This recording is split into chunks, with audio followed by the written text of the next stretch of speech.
Hello, happy Thursday.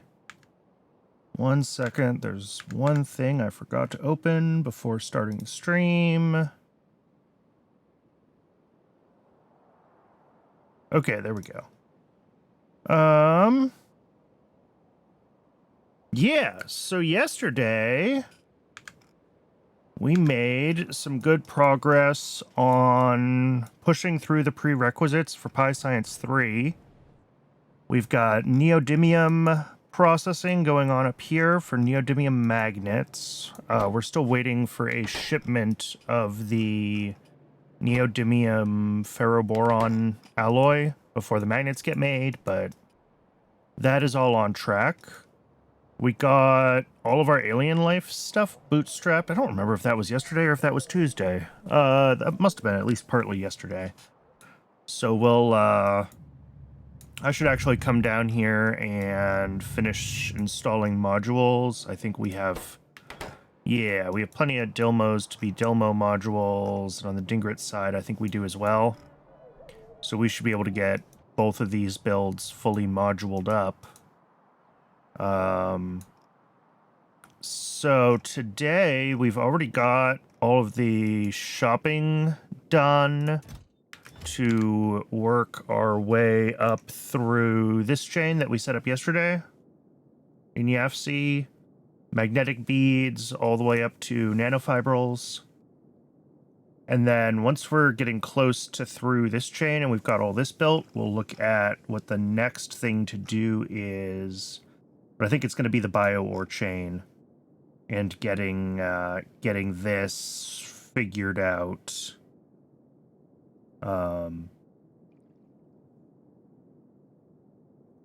Because this is a real weird thing. So we'll try to get this organized as best we can. We're gonna have prussic acid to do. I think I determined that I have enough Z3 reagent. We'll double check that when we get to it though. So for now, first things first, let's go do the modules. And then we can go grab the buildings we need to start working on the nanofibrils chain.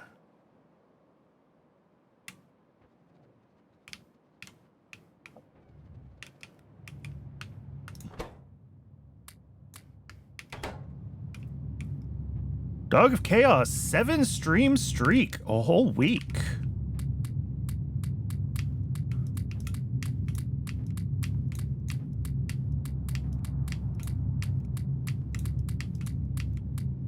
Or, you know, really 2 weeks. Since I only stream for like half the week.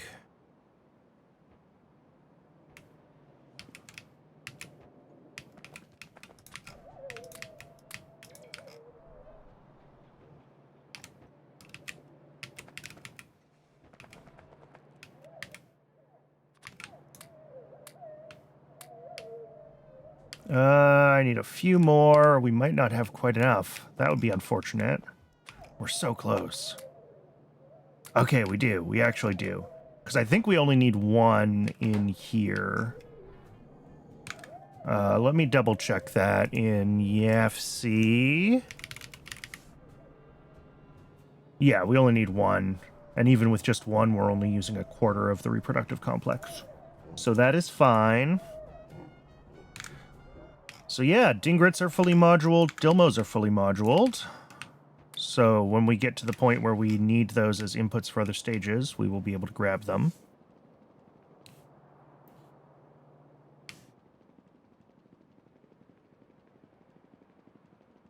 Oh, before we run up to the mall and grab our shopping stuff, let's take a little detour.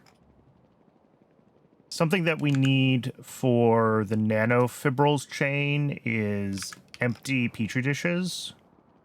And we're not currently putting those on rails. We only put the full petri dishes on rails. So I will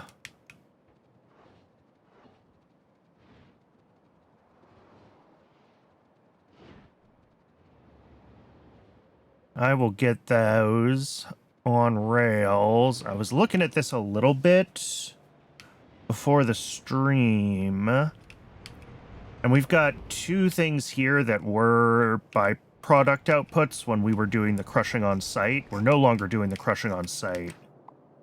So I think what we can do is just grab this. Actually, I don't even need to do that. I just need to make it not a byproduct anymore.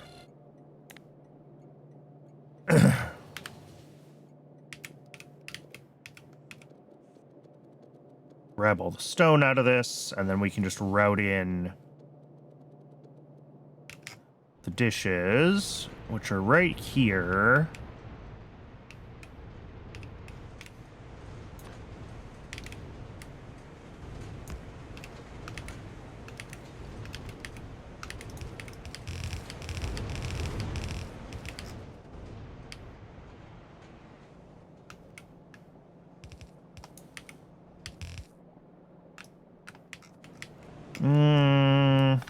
Can I adjust this? Sure.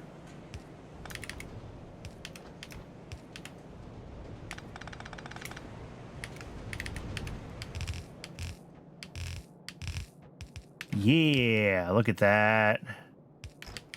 Beautiful.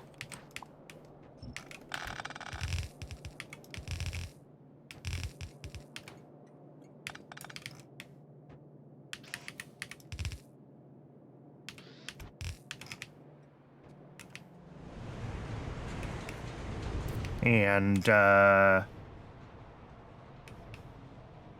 don't know. If we run into contention issues, we can update priorities, but also if we run into contention issues, we should just make sure that we have more capability for making dishes. But using the latest recipes and everything, what are we sitting at? Yeah, 10 dishes a second. And then these are prodded. So 12 dishes a second.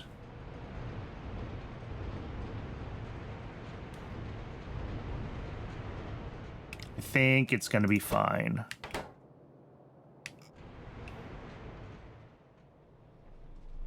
Although I say that all the time and then we run out of materials, so...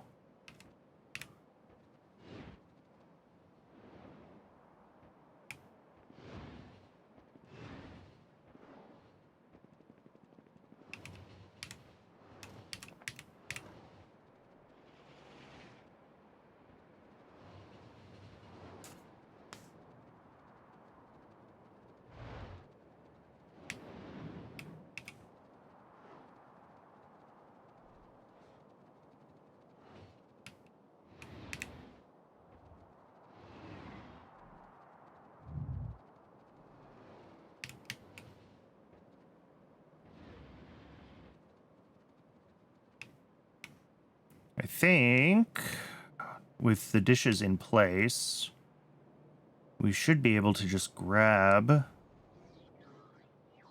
we're going to have to come back here a couple of times, even, you know, with... Even if I could fit all the buildings in my inventory, and I might be able to, I'm going to run out of rails and run out of things to make train stations with, so... We will do this in at least 1 or 2 batches.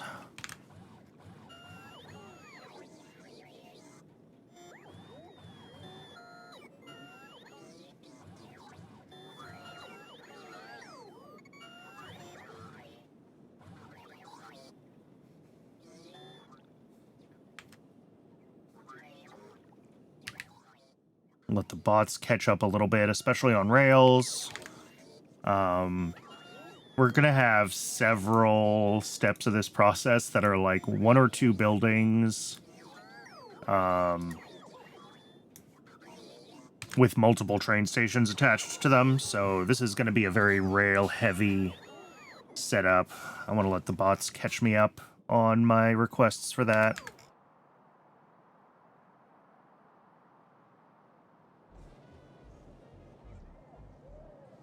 That's all looking good.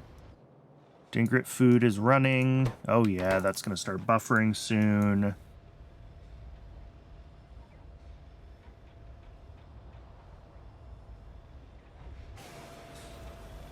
This seems like it's working.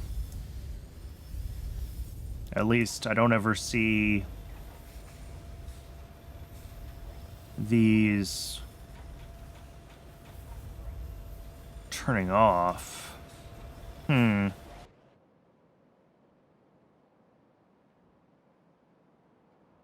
It's hard to know if it's working. I'm coming here and it's not backed up, so it must be working.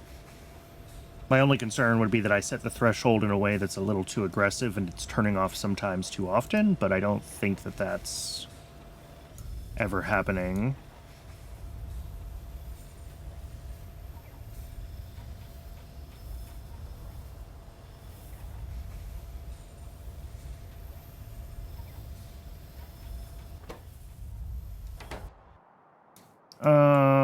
And then Dilmos should be running full-time now, as much as that's a thing for them.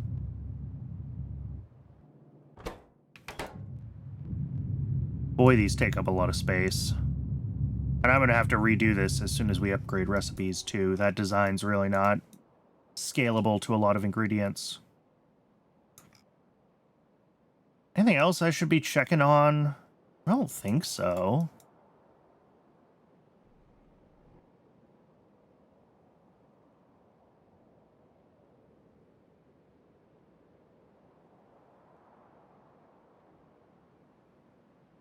How's my,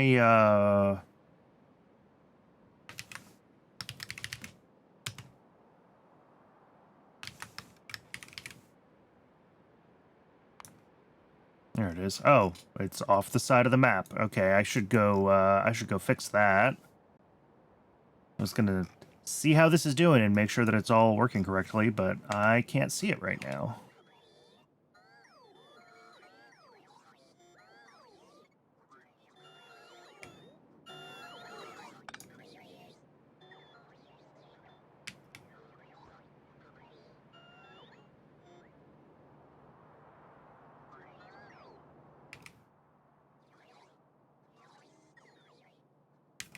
All right, let's not wait around for too many hundreds more asphalt. The bots want to bring me another, like, 1,000. But I don't want to be sitting around here waiting too long for it all.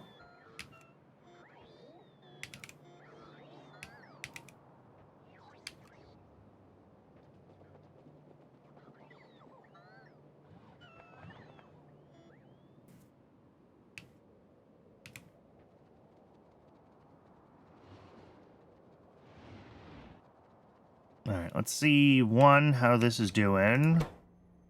It's very full. Why is that the case? I mean, we do have train coming in. That's good. Oh, this should have a much higher train limit. That might be the problem. Is it's not able to get... Trains might be being dispatched to other urea sources if there's already one assigned here, because the train limit was set so low. And since this is a stack station, it can be a very high train limit. They don't take long to fill. Glad I checked, because that was definitely an issue.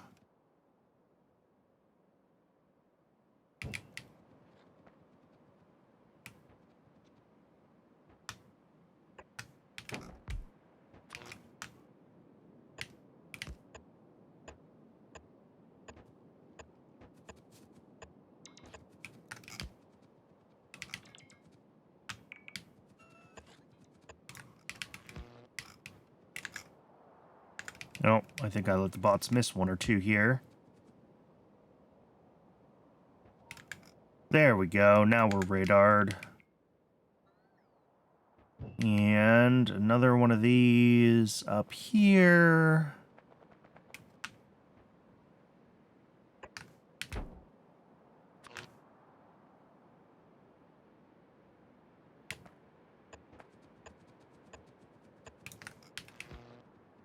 There's 2 copper monoliths? Oh, wow.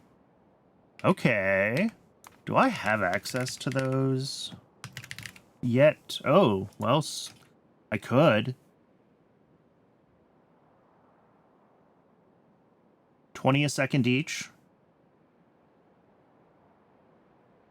All right. Well, the next time we need copper ore, it is possible that this is the right choice. I think we're missing some of the, like, alloys and stuff that we need. I don't know if I ever did the cobalt chromium alloy.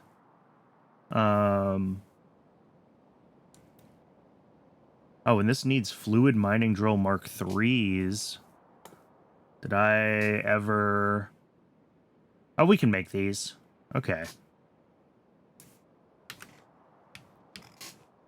But that's cool. Oh, and there's a third one here. All right.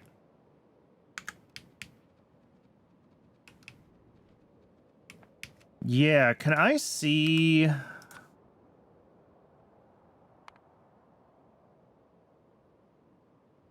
Probably not. I was hoping there was like a mine. Ah, here we go. Big mines. No, that doesn't tell me anything. I was hoping I could see the mining fluids in the codex. Doesn't show it.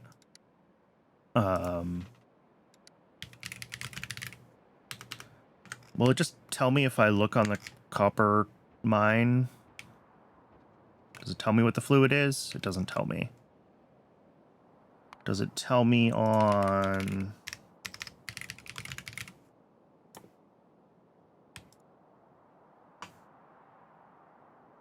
Accepts fuel drill head. Okay. Does it not have a fluid? Ooh. A lot of them are just straight up no mining fluid. Okay. So yeah, copper might be just no fluid. Which is cool. Did I mess up this? Oh, I did. There it is. Not that copper is hard, right? The copper mining fluid is water, but, I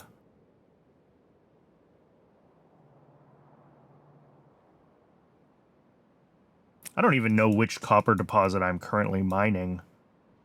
That's a thing that I should probably know, like, where it is, and... Our iron ore deposit's getting low. We should think about that. We will probably have to move that soon.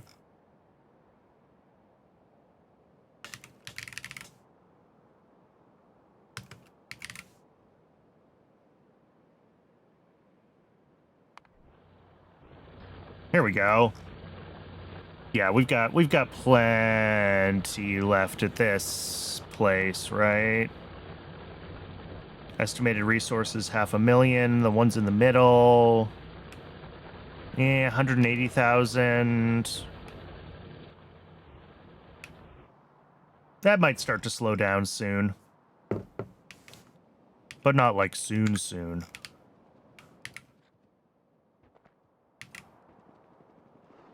All right, I grabbed the stuff for magnetic beads. I'm gonna grab the one for chimeric proteins as well. We'll do these like 2 at a time, just so that I can come back up to the mall and let the bots refill my rails and stuff. And hopefully we will get these builds just like knocked out. This does not need the Mark II gene lab. That can go away.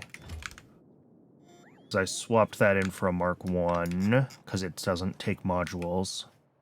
I remember changing that.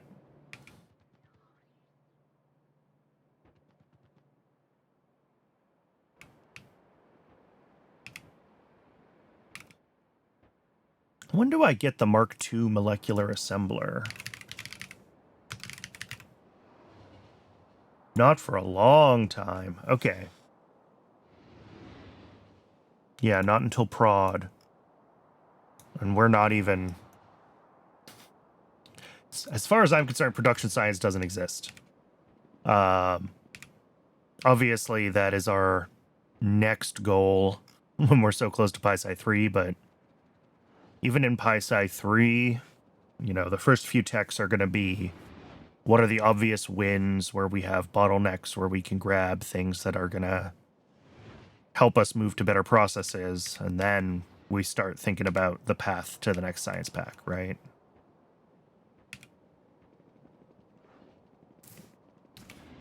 We're like... Oh, that's right. I prioritized robotics. I forgot I did that. So we'll also take a detour at some point and get... We'll need to get super steel set up and upgrade our bots.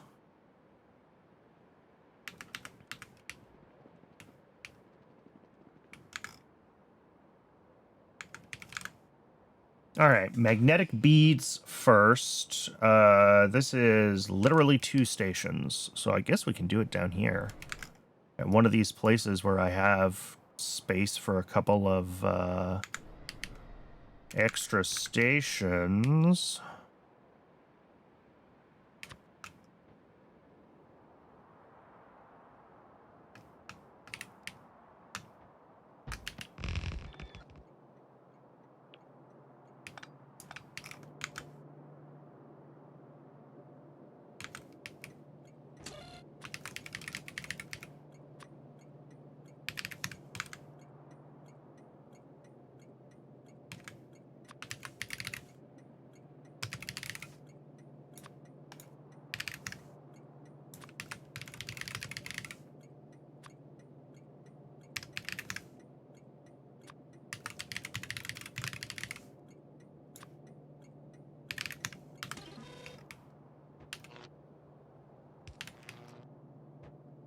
Okay. And then we've got just all the seaweed comes off of one side here.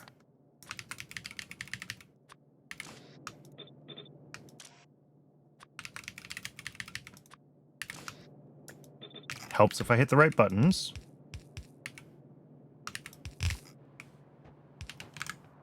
And that's going to feed into... Let's see, 8 high-pressure furnaces.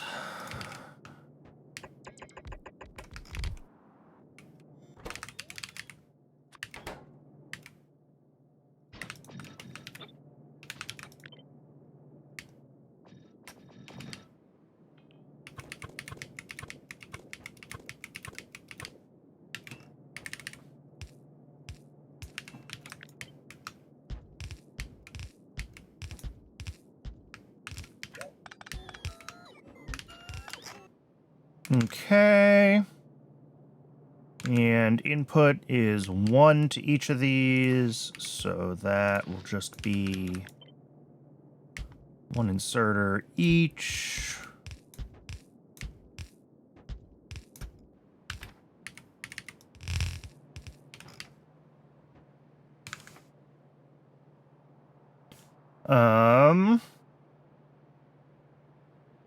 And then out of these is just like a gray inserter, right? Yeah. It's too bad that agar decays so quickly, because it would be much more compact to ship around than seaweed.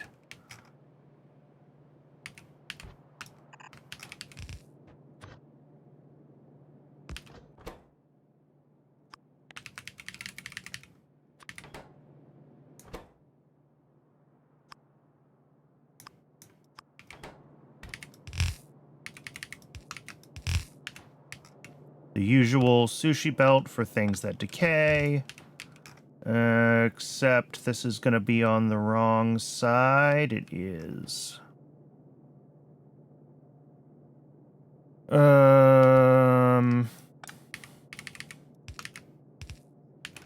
we go.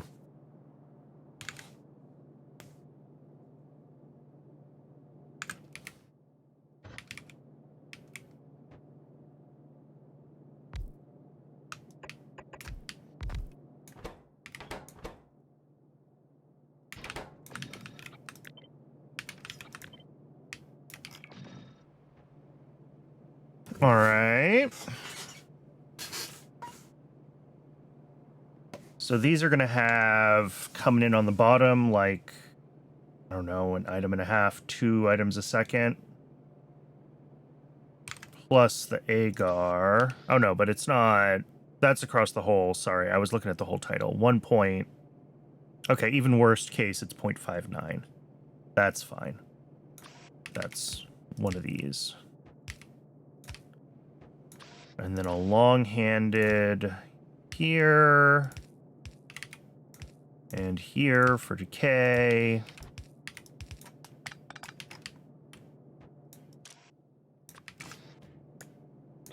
Oh. Shoot.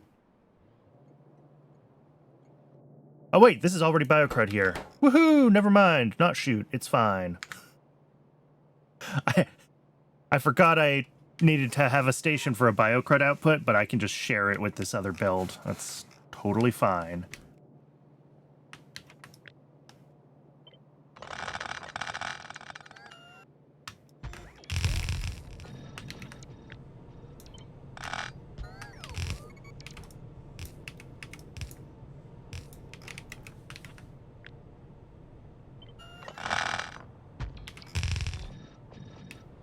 Just moved everything over close enough that this electric pole connects.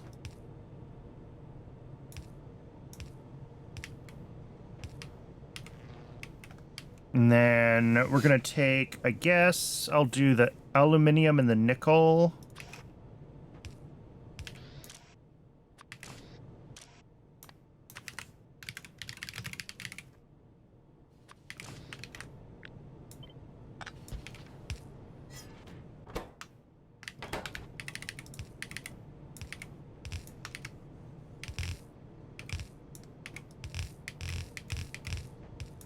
Right there. And then we will have iron plates.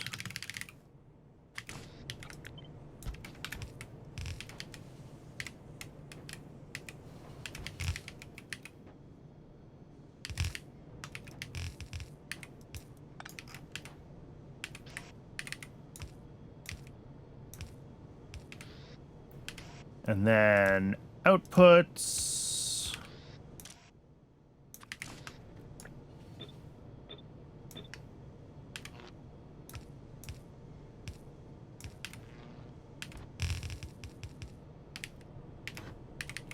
Any decay comes out here.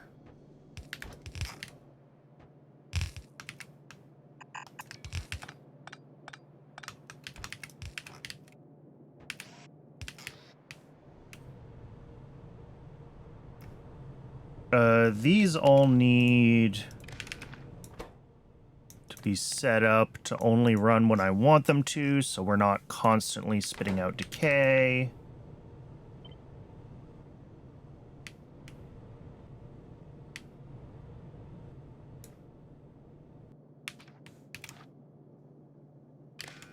Constantly spitting out decay is a great metal lyric and a horrible way to run a factory. What am I doing? Decider combinator.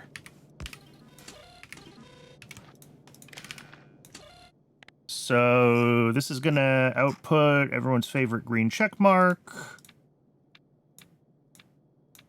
When we have all of our inputs. So that's aluminium.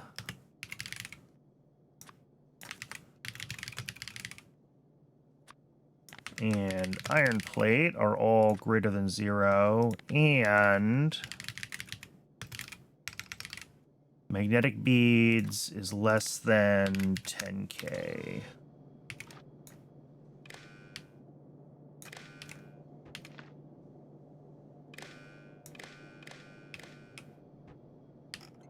And then our output's going to be over here, and that's where I need to count the magnetic beads from. So these should all be disabled by control behavior because we don't have iron plate yet. And it's weird that we don't have iron plate yet. Did iron break again? Am I going to be real sad when I look up here? Yeah, I am. I'm real sad. What's broken? We're out of oxygen. Oh, dear.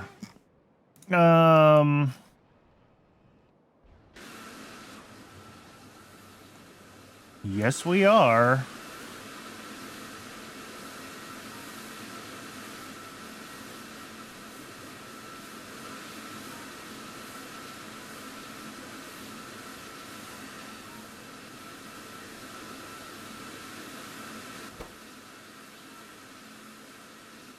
Wait, am I just an idiot? I mean, yes, but... Yeah, this is only running at half speed. It needs 2 water pumps. I am an idiot. Cool.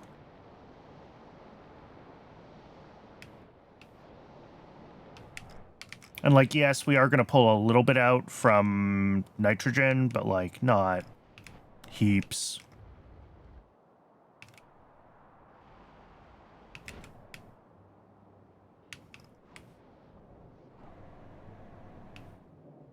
All right. Yeah, I just need to go drop off another couple of water pumps there, and that'll fix oxygen. I should do that now. Do not pass go. Do not collect $200.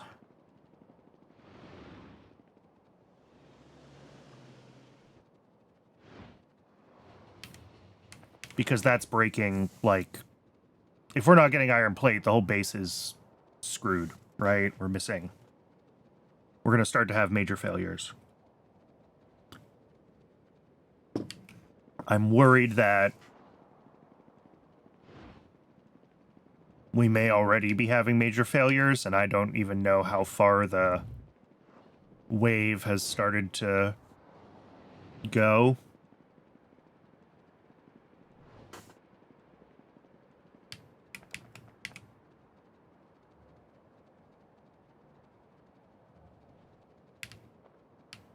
Fortunately, water pumps are one of those things that I just keep in my inventory, so...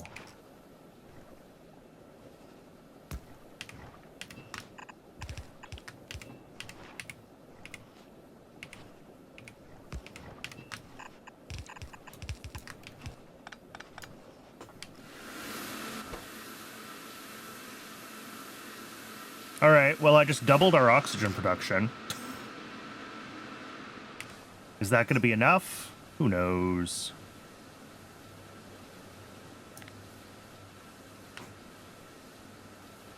It does look like phytoplankton might be starting to catch up, but if it doesn't, we can look into that new recipe.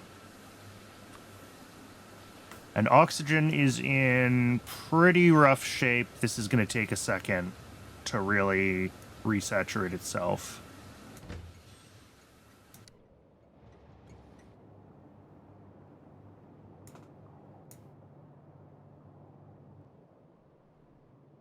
This wants to buffer a lot of oxygen. I have 2 tanks on the oxygen input because it does use so much. So as soon as we have oxygen available, this should start getting new deliveries for it. All right. Well, that's our first yak to shave of the day. There will be more. There are always more yaks.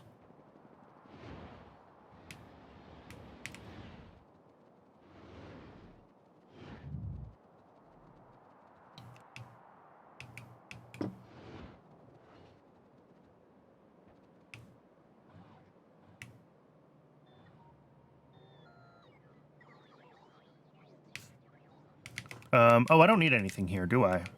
It's all down where we were working before.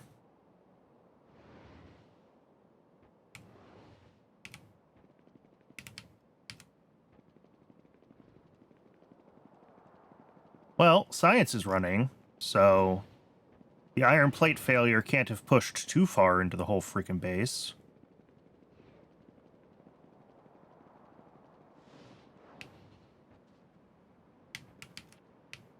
Hopefully that oxygen bottleneck... Hopefully we have enough oxygen with that change. There we go. Those are the words I wanted. But yeah, we're not going to get the iron plates that we need here for a little while.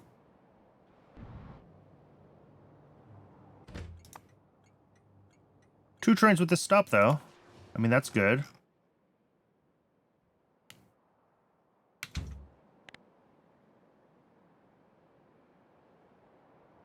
Yeah. I mean, I guess it's not too bad in the grand scheme of things. Yeah, this one's got a shipment coming. This one's going to need a shipment, but it's not totally empty yet.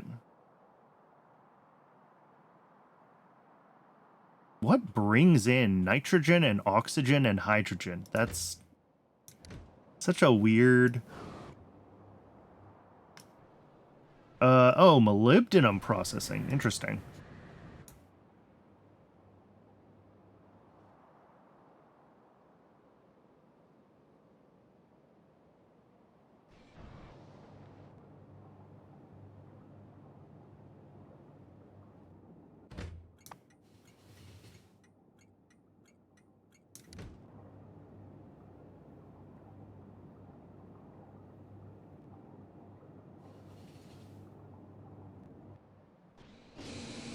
Alright, well, these are certainly trying to run again. The question is, how screwed up is, like, iron plate? How many pending deliveries do we have?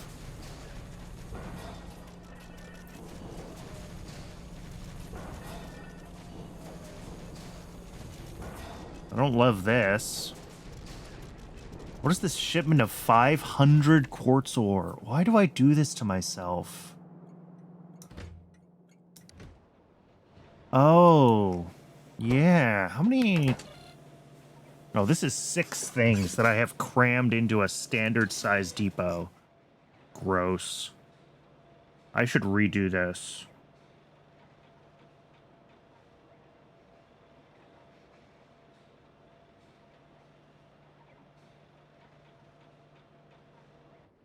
Whatever. I'm going to leave it for now. It's working. It's just... having such small deliveries is just a lot more train traffic, right? That's... How is Mech Parts 2 going, though? Are those, like, sat? Holy crap. Wow. I love to see it. Okay. It's taking a little longer to saturate this side of things. Probably because we have something that uses brakes, right? I think those get pulled up to the mall sometimes. Some of these components do, some of them don't. Well, I think they can all be imported to the mall, just they're not all used by buildings equally. That's... Apparently gearboxes are not working because advanced small parts, and if that's just stainless steel, then... Well, they're running.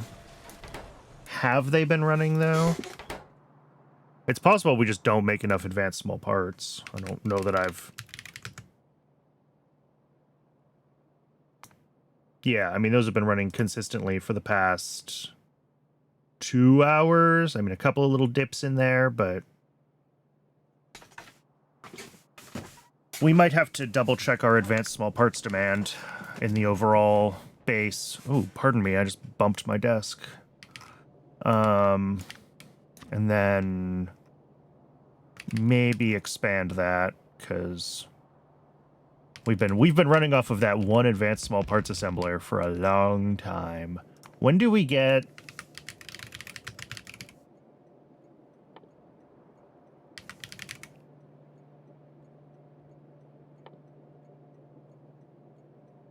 Oh, that's...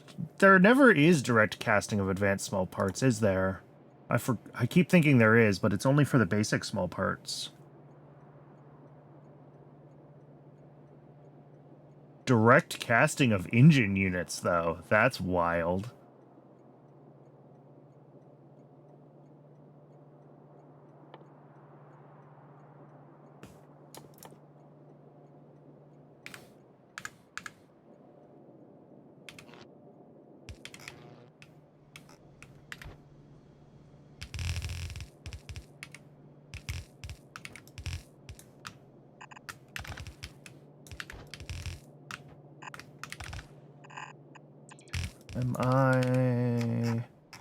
How many of these do we make?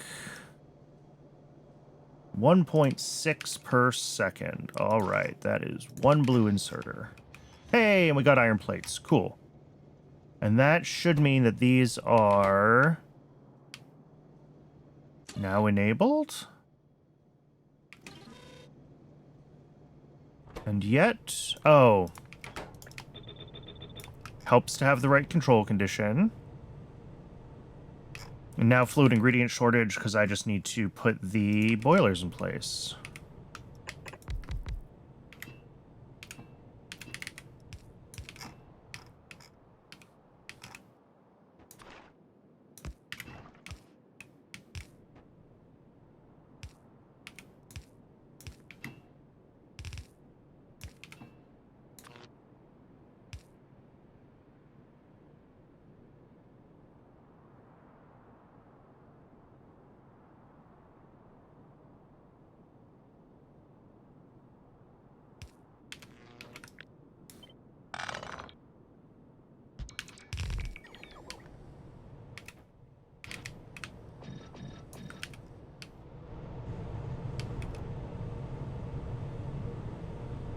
And this should pretty much run...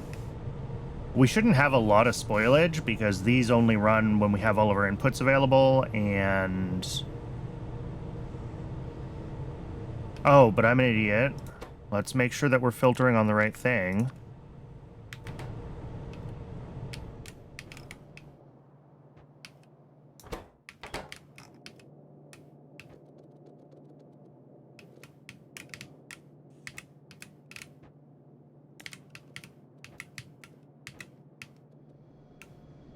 Okay, there were only a few of them.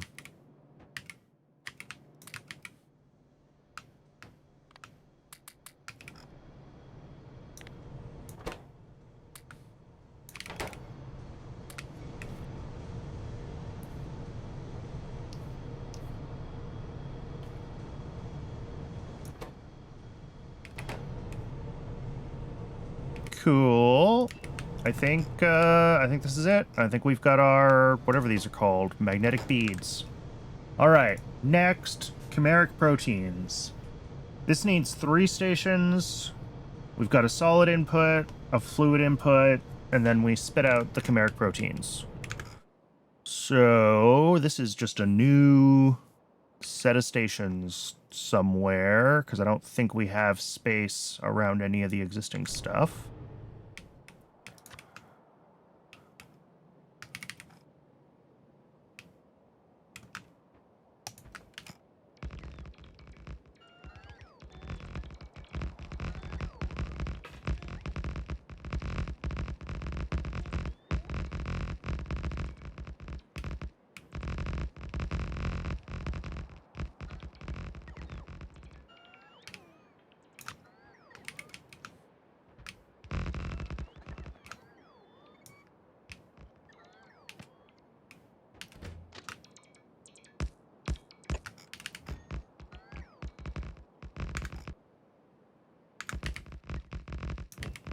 We can also get a couple of radars going over here. Always need more radars.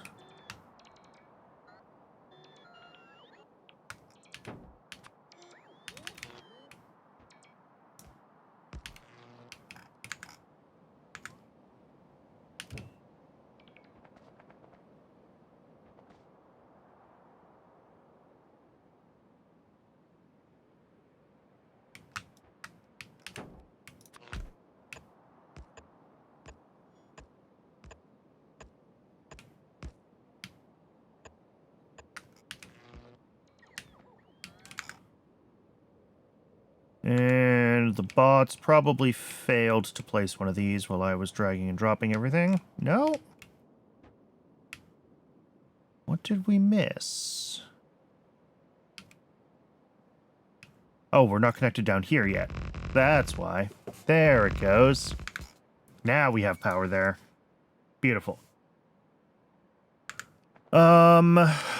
This all needs to be cleared so I can see what I'm doing.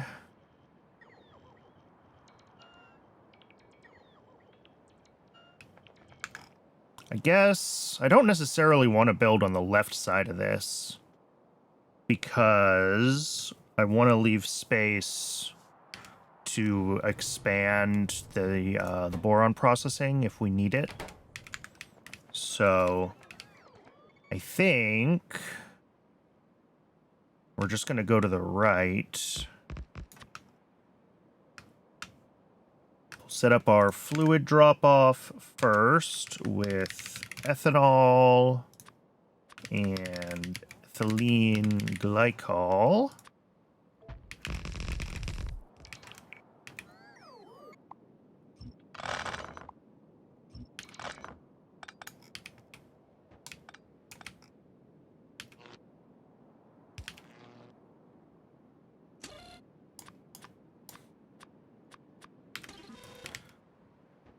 Both of which are, well, would you call ethylene glycol a solvent?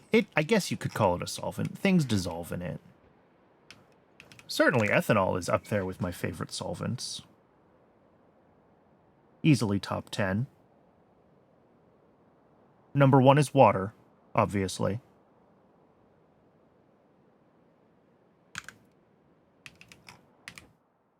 What was I doing? What are our inputs here? No, this should be good. These are fluid inputs. I don't have to do anything else with this. Solid inputs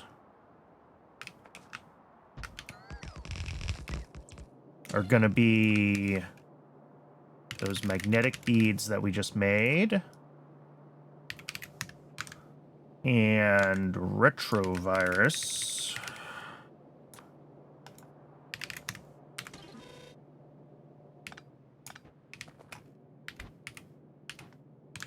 And very small quantities of both of those.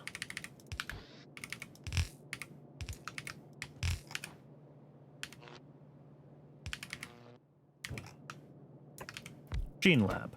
Making... What the heck are we making? Chimeric proteins.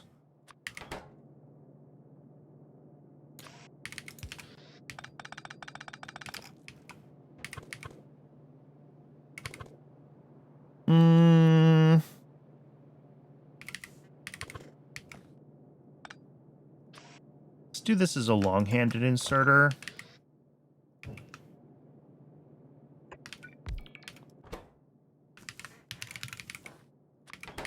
And that gives us more space to work with, like, here around these inputs.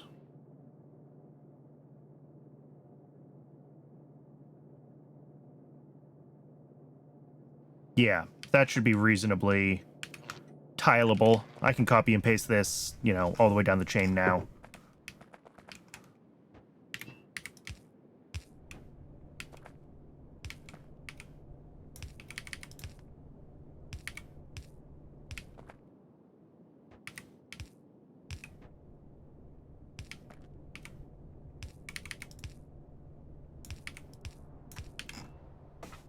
Okay.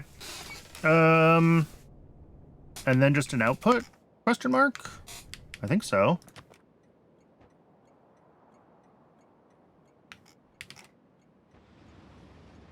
I should reorganize this recipe book so that output stations are below input stations, because I keep trying to scroll the wrong way. I expect output stations to be below input stations. So like solid drop off, high throughput drop off.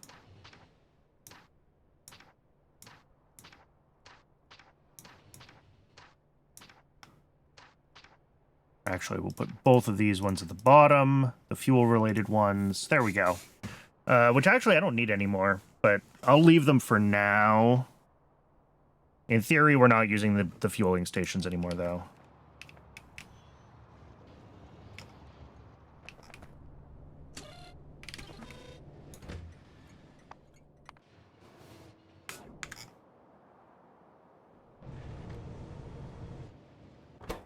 Yeah, it's going to take a little while before we get that delivery. How about... Okay, I think... Oh, there it is. Perfect. I was going to say, I think we just got a delivery here. just make sure that this is actually going to be working and running at full efficiency. Well, this will not run at full efficiency. Will it? I don't remember. Hey! What did I scale this to? Yeah, okay, it's scaled to exactly 1 advanced foundry. So we expect this to back up making the powder. There we go. And we expect this to just be running with a green dot, and it does appear to be.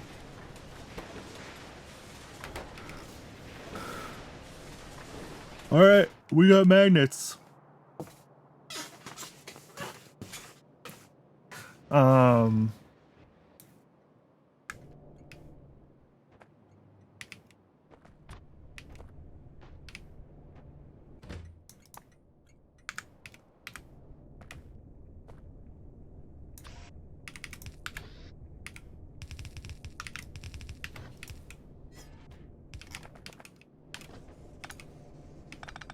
Oh, oops. These need to be filtered.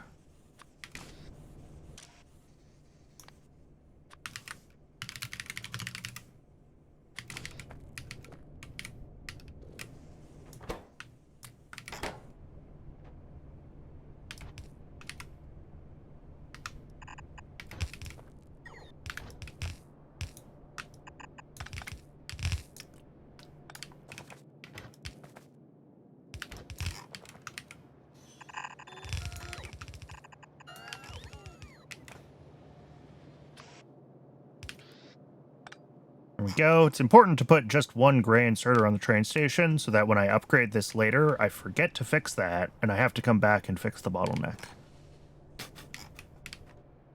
I guess I could just make it a blue inserter.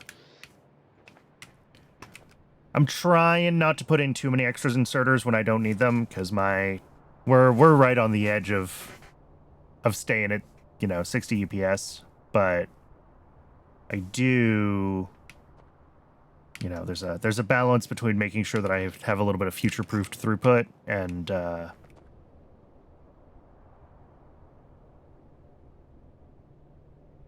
spamming inserters that I don't need.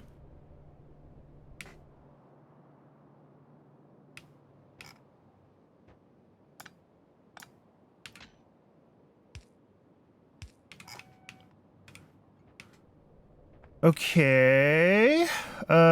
I think this is done. Up next, we've got Calmodulin binding mutant peptide. Oh, we've got Dingrit rendering, which is like its own thing. Maybe I should go set up Dingrit rendering right now. And then we can come back and do the Calmodulin binding mutant peptide and the propeptides. Because we'll build these, Oh no, this also needs to get built at animal processing. Okay, so we'll set up Dingrit rendering and we'll set up the Calmodulin binding mutant peptide. Because this also is just Scrondrix rendering. Okay. That is fine. And then propeptides and mutant enzymes will build. And then chitosan and nanofibrils. And then we need to figure out the plan for bio-ore and how we're dealing with that. We talked about that a little bit earlier in the week. And then just acrylic. And then we're done.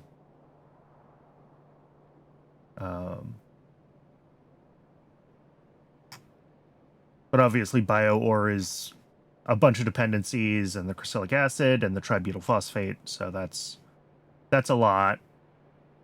Acrylic is only a few steps.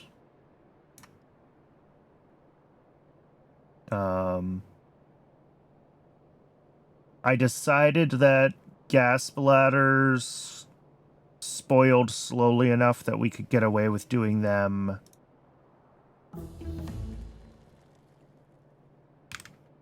All right, that's robotics researched, so when we get sick of working on Pi Science 3, we can take a break and upgrade our mall robots. Let me get Fanyot rendering also stacked up here.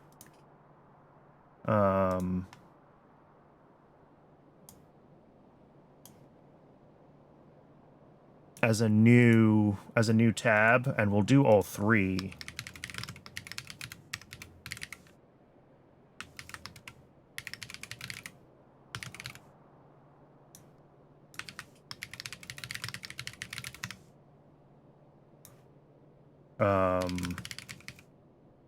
So this is scaled to a third of a gas bladder per second.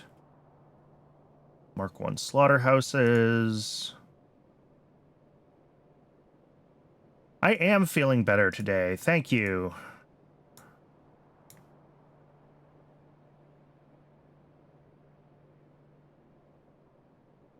Whatever stomach bug I had or whatever I ate has passed. All right, so yeah, we'll grab the stuff for Fanyot rendering, Dingert rendering, and Scrondrix rendering plus peptide creation. So that will be fine. We'll just get all three of these set up at Central Animal Processing. And we will take care of that when we're back from the ad break, because Twitch is telling me that it's ad break o'clock. Most of you probably know the drill by now. I run just one ad break an hour, just long enough to keep the pre-rolls turned off, because everybody hates pre-roll ads. And I'm going to step away and get some water during the break. I recommend you do the same. Take care of yourselves as people. And we'll get all this animal processing done when we return. See everyone shortly.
Welcome back, everybody. I am... Oh, did I actually finish this? Did I forget anything? In theory, no. It just needs the magnetic beads. Okay. And we're just waiting on those to be ready for delivery? Yeah, okay. I did place down the shopping list for the Pyanodon rendering, so we should be able to start that at the same time we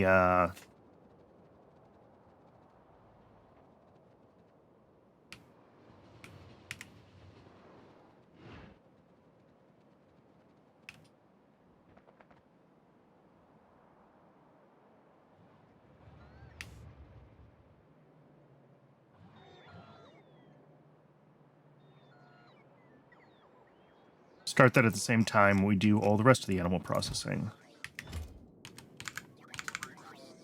And just double check my shopping lists in YAFC, make sure I didn't miss anything. Vignettes looks good. Dingrit rendering looks good. Calmodulin binding protein looks good. Oh, the only issue is cages. I forgot to request cages.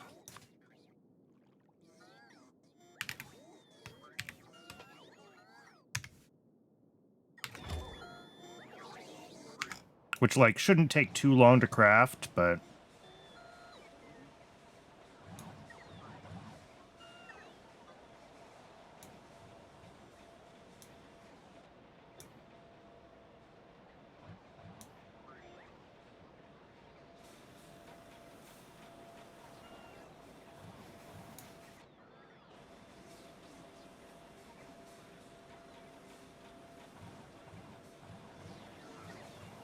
Another thing that I could do, which will help out... I don't know how much it would actually help. I feel like we're mostly limited by the speed of the bots moving around in the mall. It's very rare that we're crafting anything where, like, the bots are keeping the warehouses saturated and it's the crafter speed. I was contemplating whether it was worth upgrading our automated factories. But I don't think it is, really.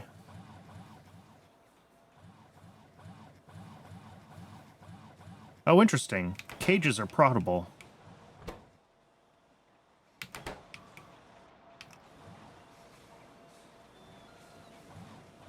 I guess that makes sense. They're sort of an intermediate product.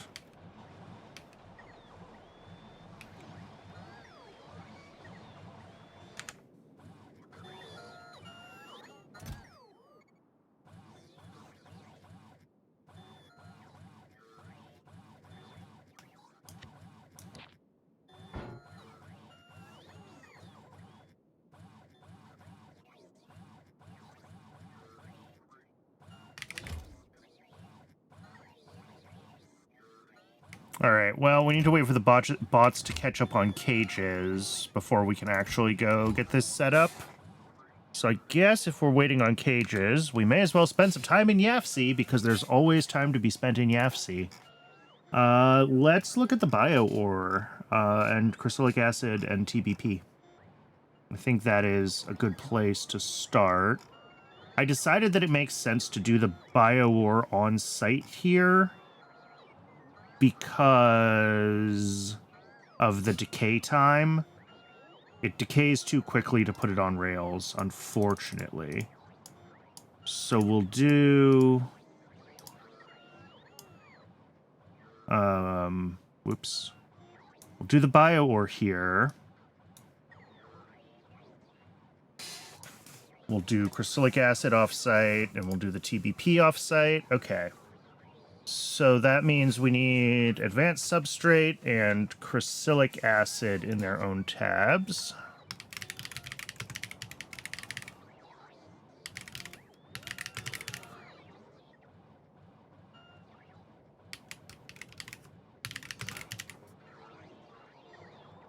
Not that the recipe and the product are ever likely to have different icons, but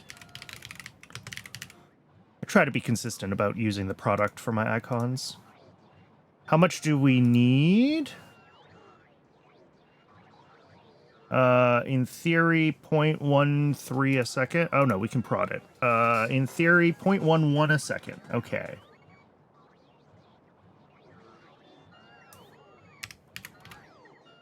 .2 is one chemical plant, so, well, no, except prodded.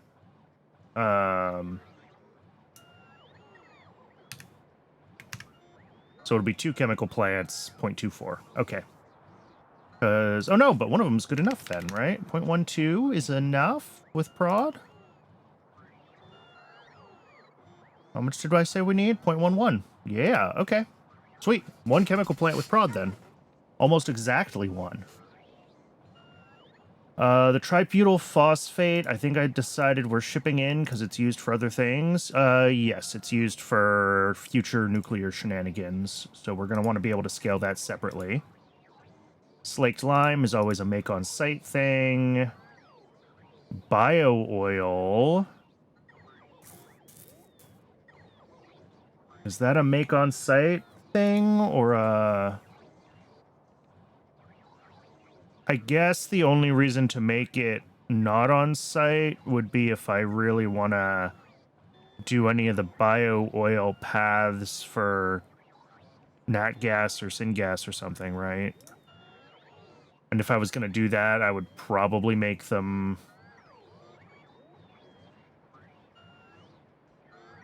a bigger dedicated build for that. So this is fine. Heavy oil refinery Mark II. The heat requirement for that is what?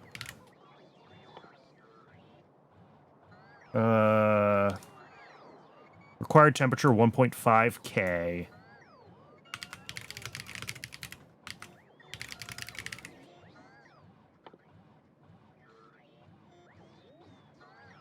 $1,000. Okay, so I do need the Mark II power plant just for the required temperature.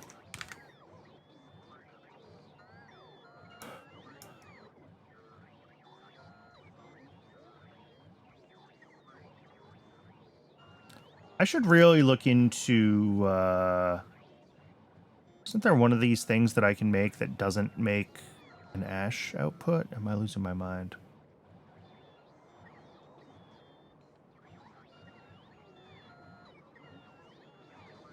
Oh, interesting. This can't use the... There's a different, like, compressed coal thing that doesn't make ash, but I can't actually use it in a... Whatever. It's so little ash. It just doesn't matter. It just doesn't matter. Water pumping. Quartz tubes we bring in. Nitrogen we bring in. Silicon carbide we bring in. Dried biomass. Do I make that in bulk already? No. Should I? No. I think charcoal briquettes are the ones that don't have ash that I can't use in coal furnaces. Even though they're literally called charcoal, and it's a coal-burning plant. I know it's different coal. Still makes me sad. Yeah, fine powdered biomass.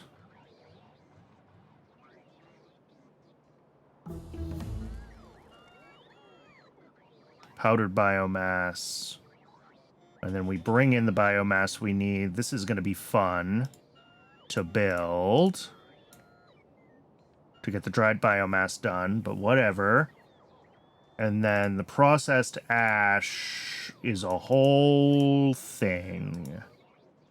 From washed ash, from enriched ash, which we can prod that step at least. And then we have all of the enriched biomasses. I'm not making chelators. Is that how you say that? I don't think. Do I know how expensive those are? Are they worth it? Interesting. They're not that expensive.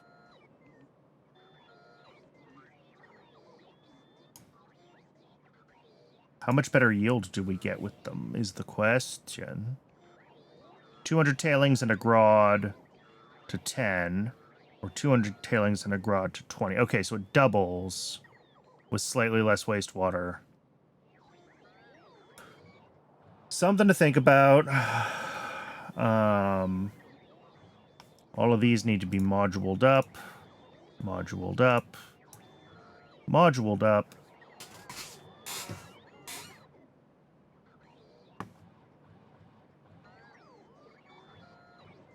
I think all of these are things that we can just ship in. I know we make lots of guar. I think we make enough grod and kickalks.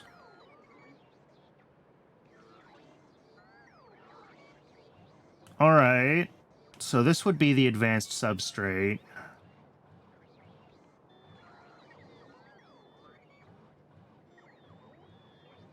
Yeah, casual 8 inputs.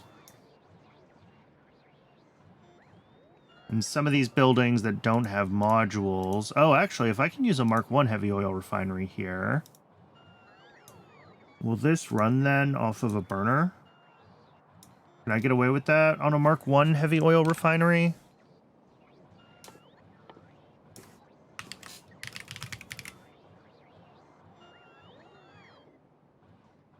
Required temperature 750. And burners are... No, 500. So it does have to be a coal power plant no matter what. But we can use a cheaper one. Still the same amount of energy out, so, like, we're just changing the max temperature. And then most of these buildings are not used to full capacity and can't be prodded. So we go ahead and swap them to Mark 1s. Oh, the biomass, we'll use Mark 2 buildings because we can get... Well...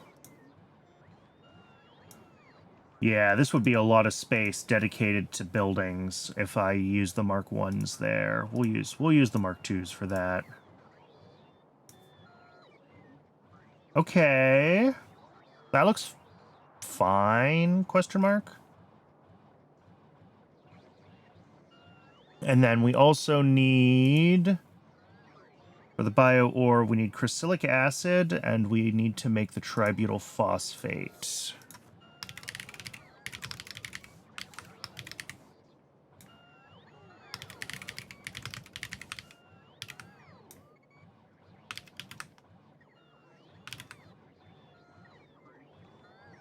We need how much of this stuff? 11.1. I'm assuming it comes in multiples of 10. We'll adjust. Not quite.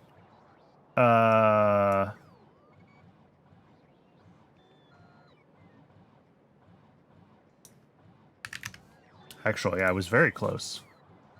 Okay, and this is all stuff that we have besides phenol. I don't know if we have this much of it. We've had to scale phenol up a lot.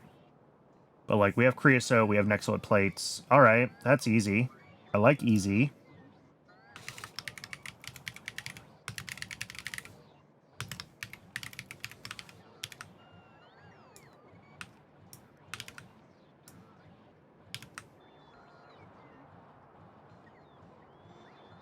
And TBP, we need 0.1 per second. Cannot be prodded. We're going to do, it looks like 0.3 a second is one chemical plant. Oh, right. And this is lossy in barrels. That's a whole thing. All right. We'll think about that. Pyridine can be prodded, only used here. That's fine. Ammonia, acrolein we already have, and cobalt extract. Acetaldehyde can also be prodded, decays in 30 seconds. All right, but is only used in the pyridine. So this is peak direct insertion energy. And then the butanol, which can't be moduled, so we'll use a Mark 1, and we may as well throw in a well.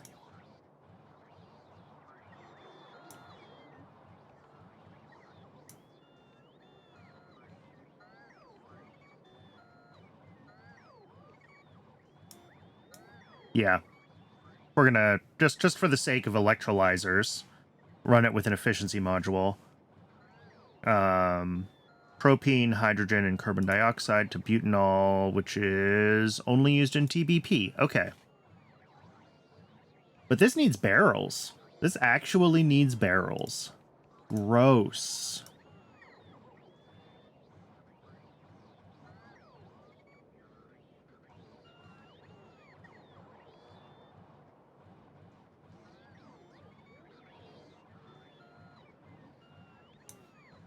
But that's fine. We'll do we want to do those on site? Interesting that cages can be prodded, but barrels can't be. What's up with that, Pi?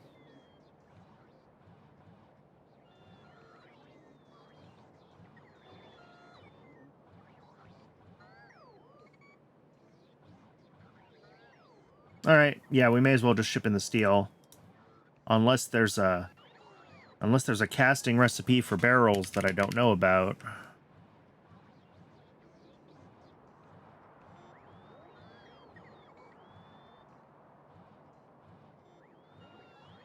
There's no reason not to just do those on site. They're a smaller stack size than steel plates, so it is actually advantageous to do them on site from like a train traffic perspective. Okay. I think that's everything we need there.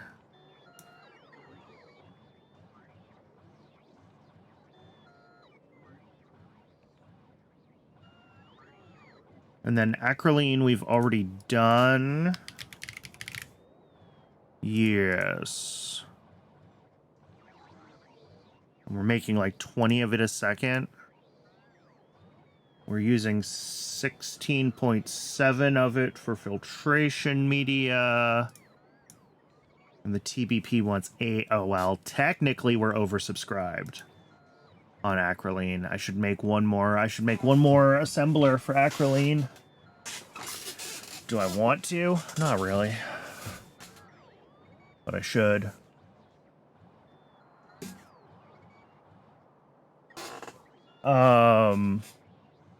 Yeah, let's do that.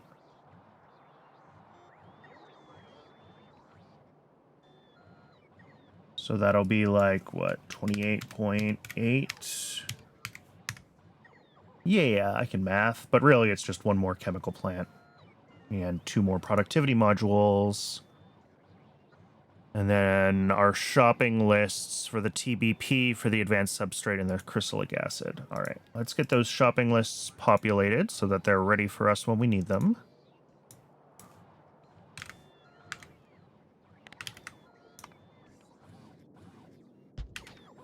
Why does this have...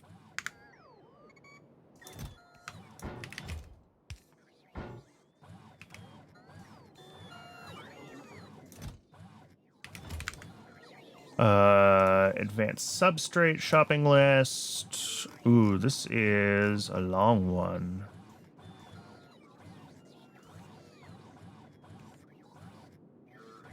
Should still fit, actually. Well, not with the modules. Let's put it in a warehouse. In theory, it's fine, but...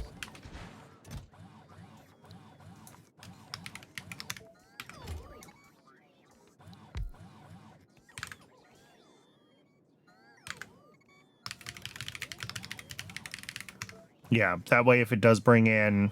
yeah, apparently I have hundreds of kick calcs, so I'm glad that I... that I put this in a warehouse that has the extra slots.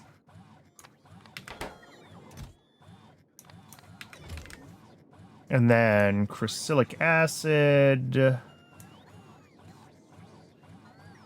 normal requester chest.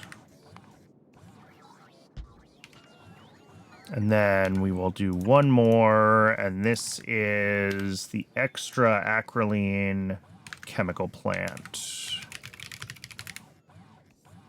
So just one of those, and prod modules.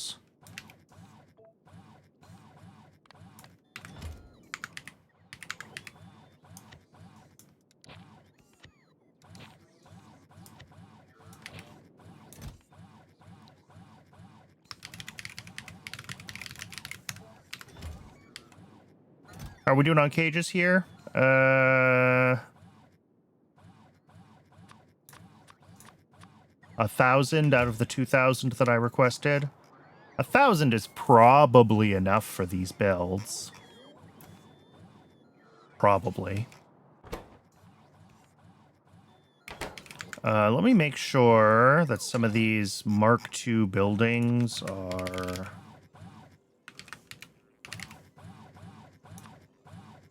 set up.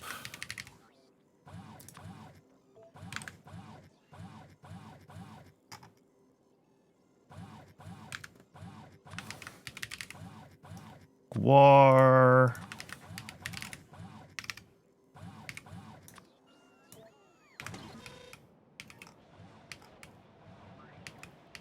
Unfortunately, the whole mall is overrun with...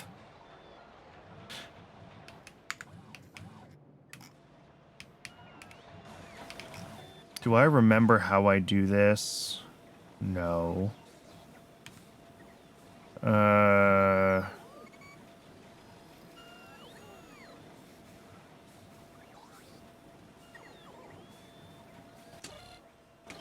Yeah, you output this.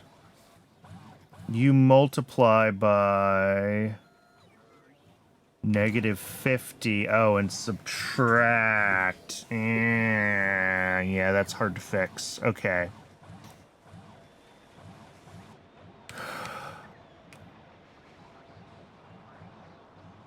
The issue at the moment is that the system is designed so that recipes can run in parallel when I have large requests for the same thing. But that threshold is like 50 crafts, and I'm requesting 2,000 cages. So it's happily using all of these because I don't have whatever the 40 crafters that I would need. I think I only have 20 modules. Yeah. So we'd need like 20 more crafting modules if we wanted it to not do what it's doing right now. And... oh, excuse me. I was trying to see if I could easily, like, fix the logic. And I can't, really. Not without changing the multiplier, but there's no easy way for me to say, like, if the cage count is above a threshold, treat it as fully, like, accounted for. So that we say if there's more than, 5 machines making a thing, then don't allocate yourself to that. That's a big refactor of this part of the logic, unfortunately. I can't just tweak the combinator settings to make that happen.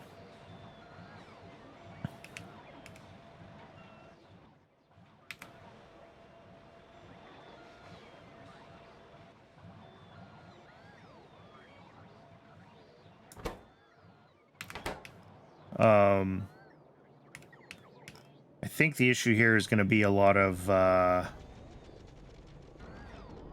bots getting distracted trying to charge on the way and then being redirected like way out of the way to charge, right? But like we're getting decent throughput at least. We're making these relatively quickly. Running this many machines with all the same recipe is like way into diminishing returns territory, right? I don't think the bots are capable of keeping all of these machines happy for any extended period of time. So it would be better if they were all trying to fill the same machine, but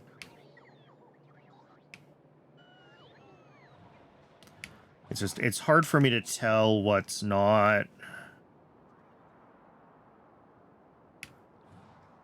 maybe not going to get made.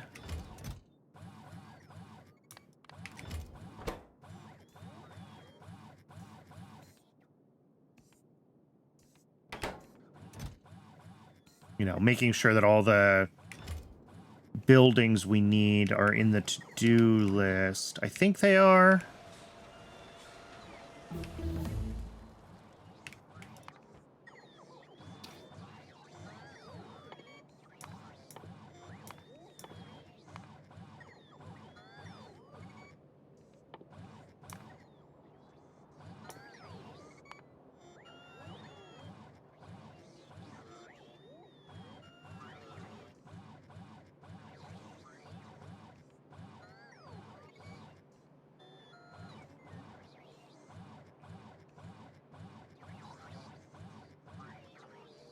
It will deliver stuff to you when you are outside the logistics area. Should I have set this up a long time ago? Are Oculas actually worthwhile?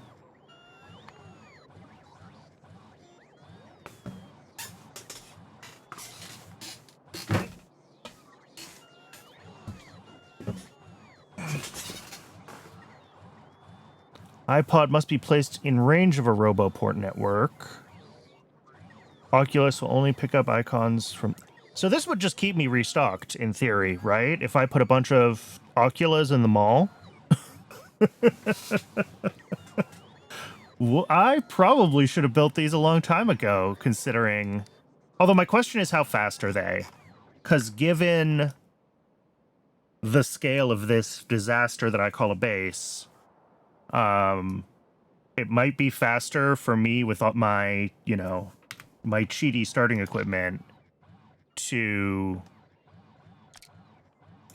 run back to the mall rather than wait for the Oculus to deliver things to me, right?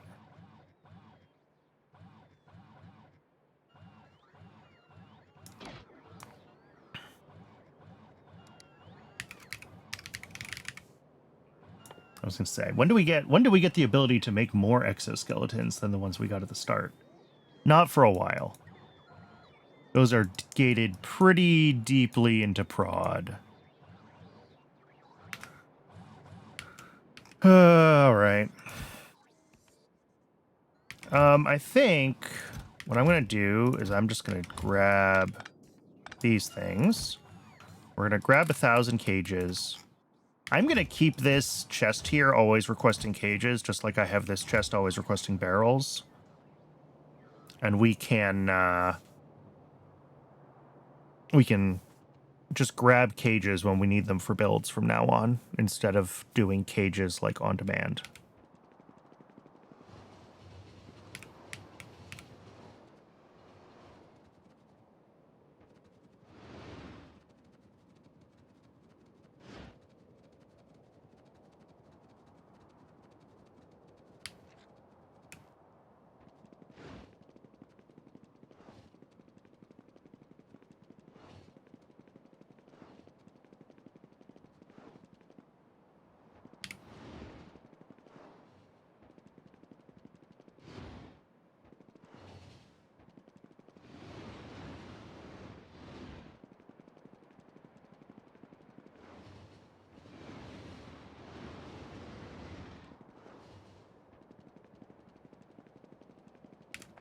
All right, here we go. Animal processing.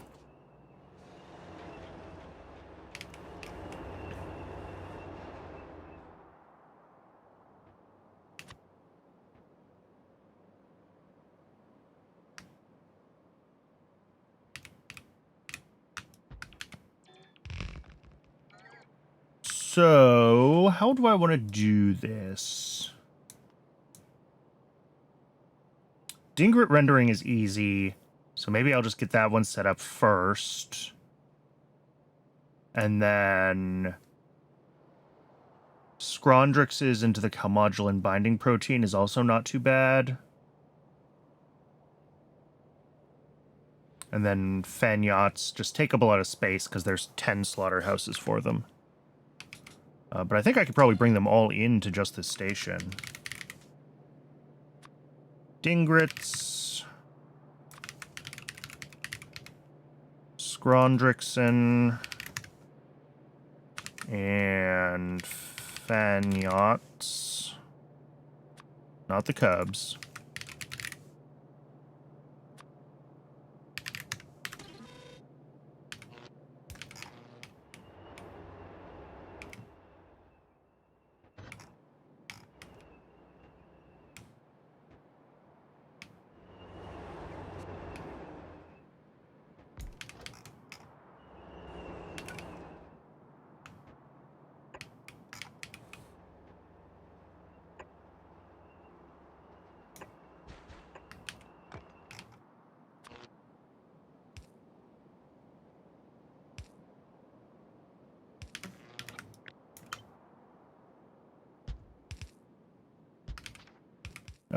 Oh, these need to be Mark 1s, not Mark 2s.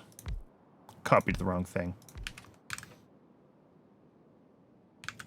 We're going to start with just 2. We'll do Dingrits first.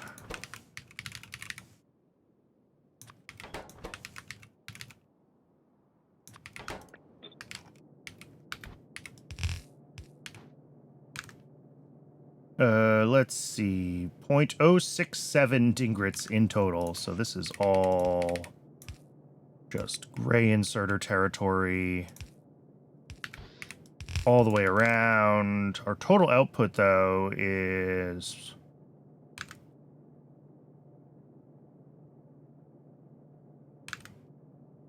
point what? 0.26, 0.32, 35, 41, 44, 47. Just about 0.5. All right, that's fine then. It should be okay. And we will split this here with cages to the left.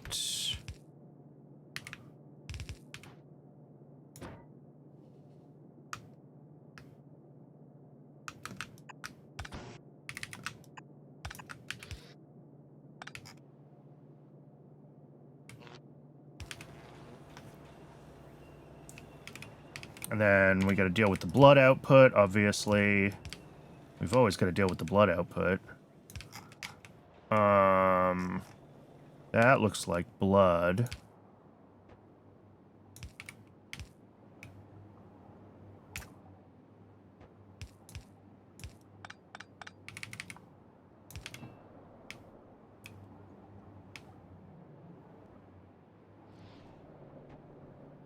All right.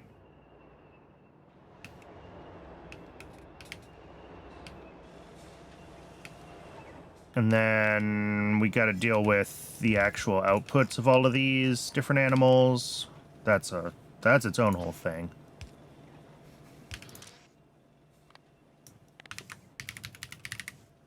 Dingrits. Okay. So that's the template.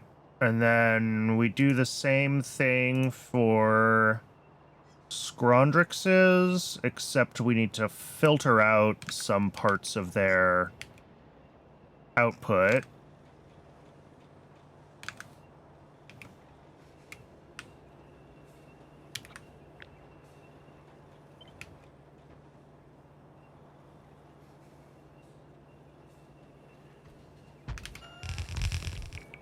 So rather than going left here, I'm going to take all this 6.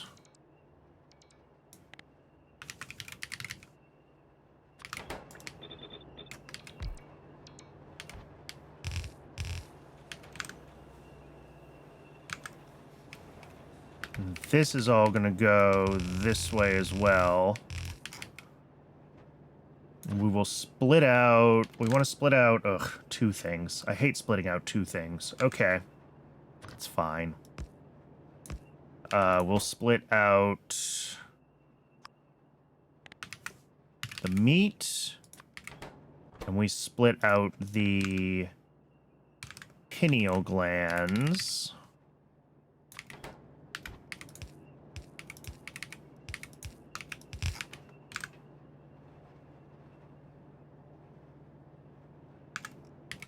And that gets fed into a gene lab.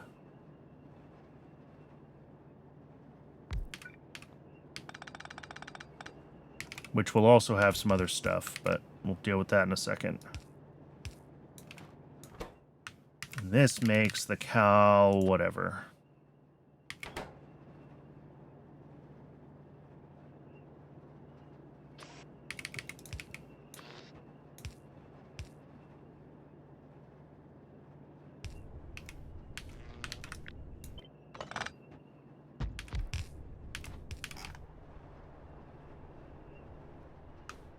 Okay.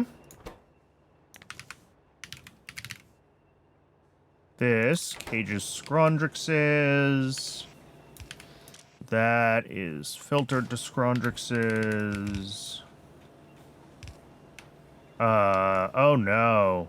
Did I build this whole thing one spot to the left of where I wanted it? I did. I did.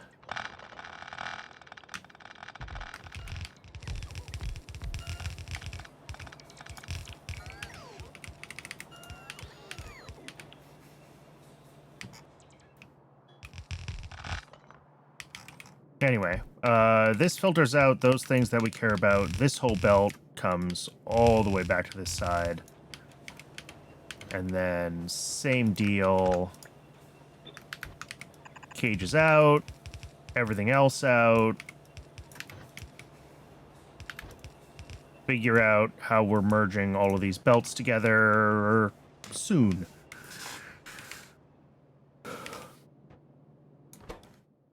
And then this also, we need to bring in Bodos, magnetic beads, and filtration media, which unfortunately is going to be 2 belts. And that might be a station down here. I don't love that idea, but we'll think about it. This like optical fiber station ending up here was kind of awful, but it also kind of worked. So maybe we just chop off the loop at the end and make this longer.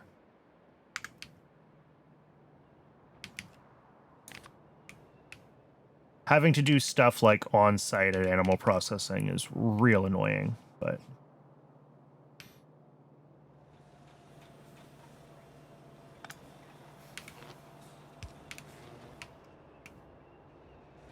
Okay.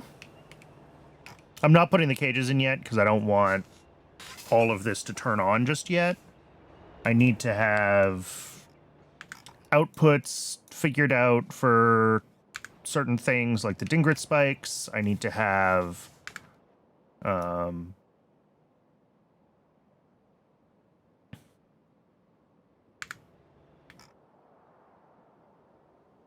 there's stuff to do. There's stuff to do still before I want to start turning these on.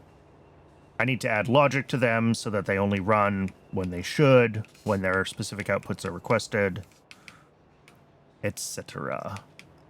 Okay. Lastly here, we take one more of these.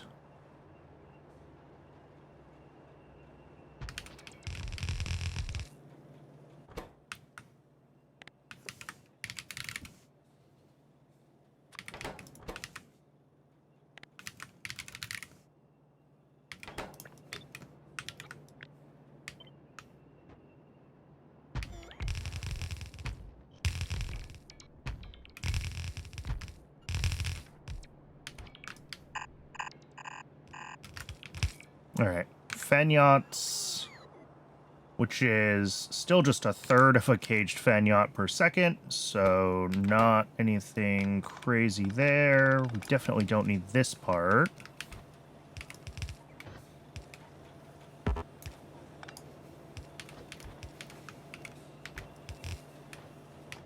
Is that going to be okay, is the question, or is a question. I need to figure out how many belts of, like, output we have from all of these things.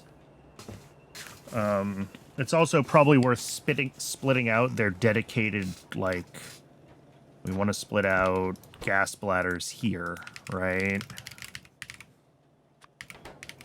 And then up here with these guys, we want to split out...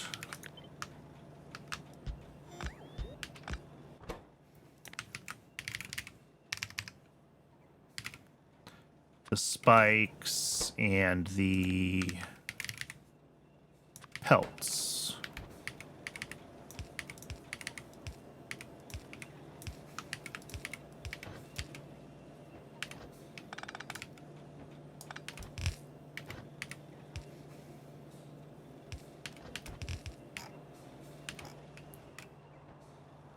Because, yeah, Fanyot's... I mean, Fanyot rendering is just slow, honestly. They only spit out 3.5, 4 items a second. And then the Scrondrix rendering spits out, what? 1.6, 2.8, like 3. It is going to be tight if we try to put both of those onto the same side of this belt here, though. So that might be a, like, merge you guys together kind of deal. Separate sides of the belt. The Dingrits are 0.54 plus 0.26 is like 0.8. Yeah, like 0.8 items a second. So these guys we might be able to just merge in.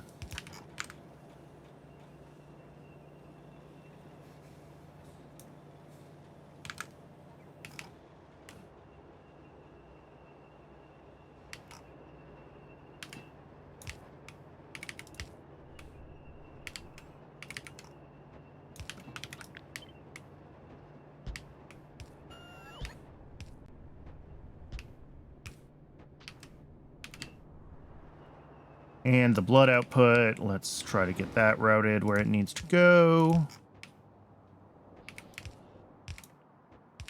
That's gonna be not quite right. Let's grab this other one first.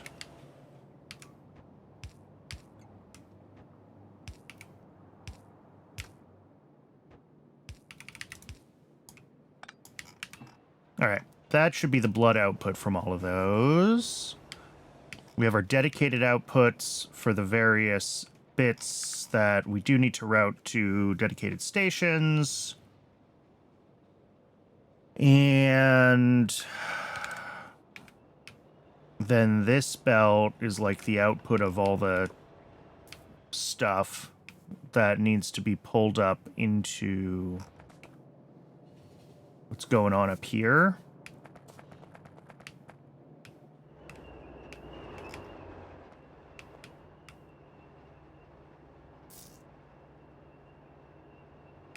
Oh, I just realized something.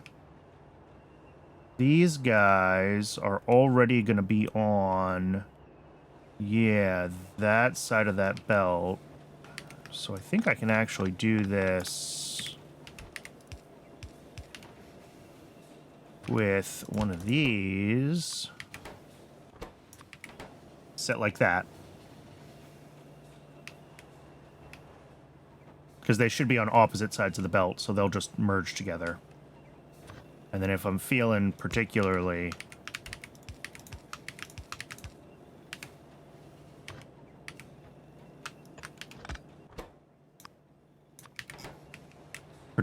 spicy. There we go. Balanced belt. I thought I had space somewhere where I had another belt of stuff coming into this that I wasn't... Aha, I do. So yeah, we'll route it up to, like, here.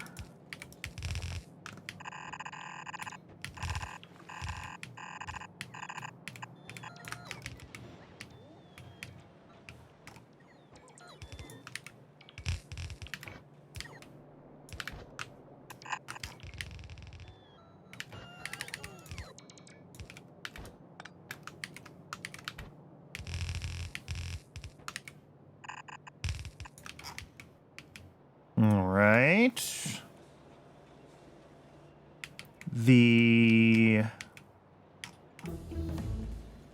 What do we get? A Fawaji turd. Do I care about the Fawaji turds? Are they any good? I'm gonna have to rebuild my Fawaji if I take a Fawaji turd, so, like, we might not be doing it right away. But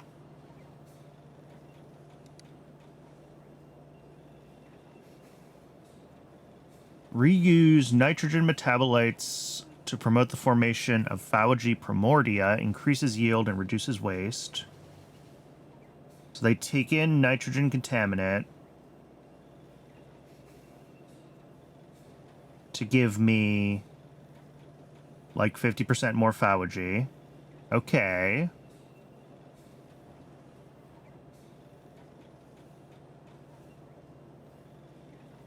Insert xenogenes into Fawaji, allowing them to have an advantage in competition for food with other creatures by acidification of the area. Oh, this gives me a whole bunch of new recipes.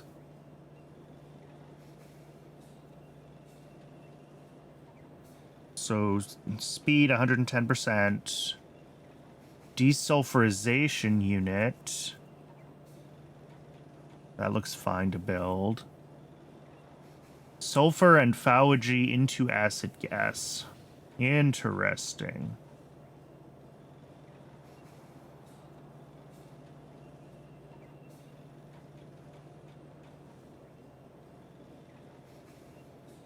Okay. So yeah, this adds Xenos to the Fawaji, like, bootstrap process for the higher tier modules. And it lets me use Fawaji to get acid, which, like, is nice, but do I care? I kind of have unlimited sulfur. I have several untapped sulfur rocks around the base. Cultivate Fawaji under extreme pressure. This technique will cause a larger buildup of carbon molecules inside the mushroom's roots. More energy will be required to maintain the environment. So we can do Fawaji into activated carbon. I feel like the nitrogen contaminant is, like, free as a product of making nitrogen in the base, right?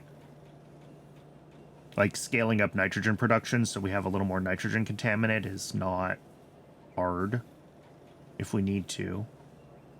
The only issue is if we're not consuming enough nitrogen for the contaminant to be produced, but I have a hard time believing that that would ever actually be the case. So maybe that one's worth doing. It's the only one that jumps out to me. Unless there's something about one of the other ones that I was missing that makes it truly fantabulous.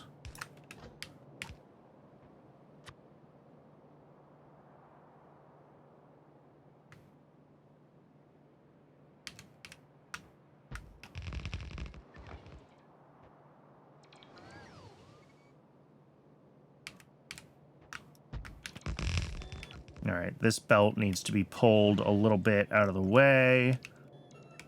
What's spitting out? Oh, this is just like a dump from a totally different build because I didn't leave space. Gross. Oh, I could fix that. I've got, like, train stations here now because I changed something here. So we could stop having this dump its biocrud into... Ugh. Anyway.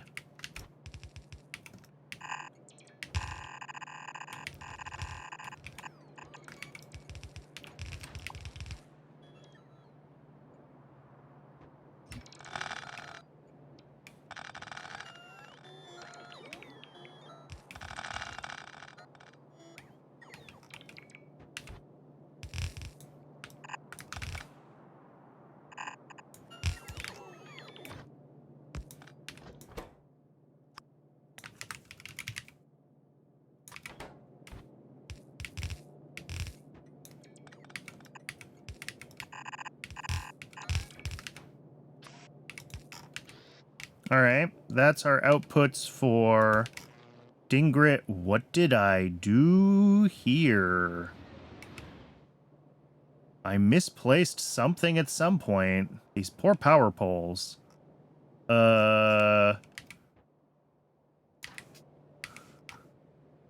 Here, let's see if I can figure out which ones are the ones that should exist just by dropping this blueprint around.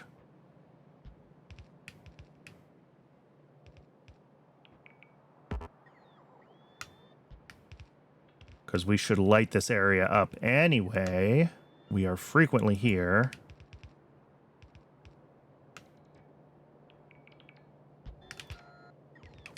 All right, so this one's not real. This one's not real.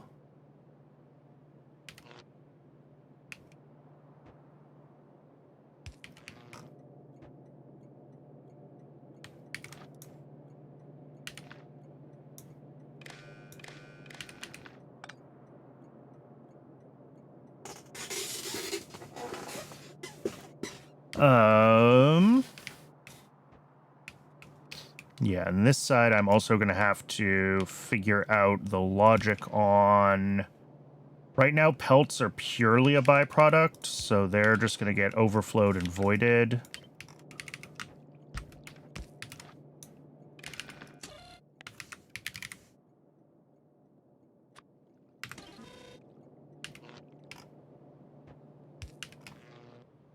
Down here... spikes are actually what we want, so we'll do like this thing that says if the spikes are low, then output dingrits and allow dingrits to be,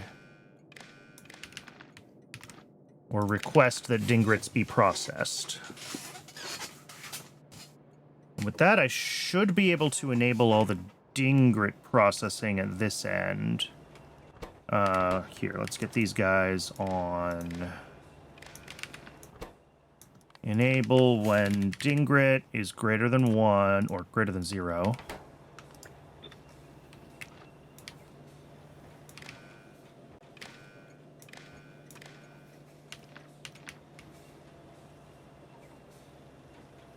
Yep, and we are requesting dingrits.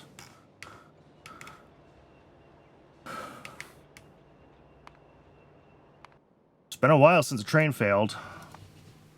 And this one failed, yeah, kind of the same way that they've been failing, though. So we still might need to increase the ability of the system to, like, empty. It's going to be a while before we get our first shipment of dingrits here. They're kind of slow. Okay. Moving on, then. I guess Fagnots are the easier ones to do next, and then we'll deal with Scrondrix's last, because we have to deal with the rest of the inputs to this machine and whatever else. Oh, I never did do, Fagnots.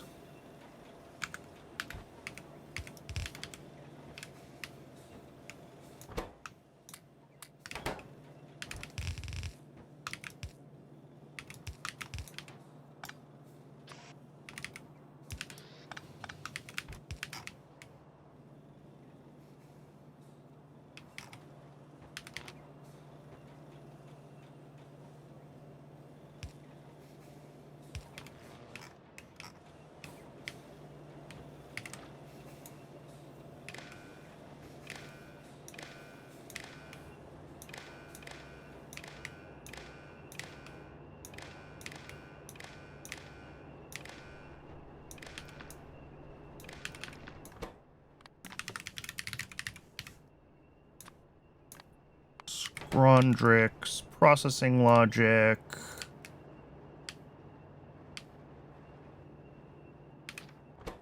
Good. And then same thing here. Let's get everything on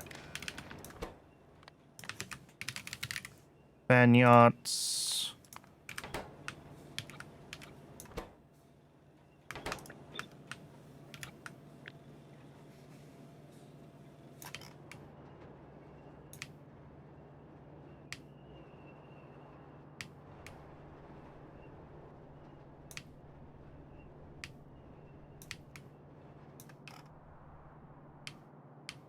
Did I miss is this connected all the way through?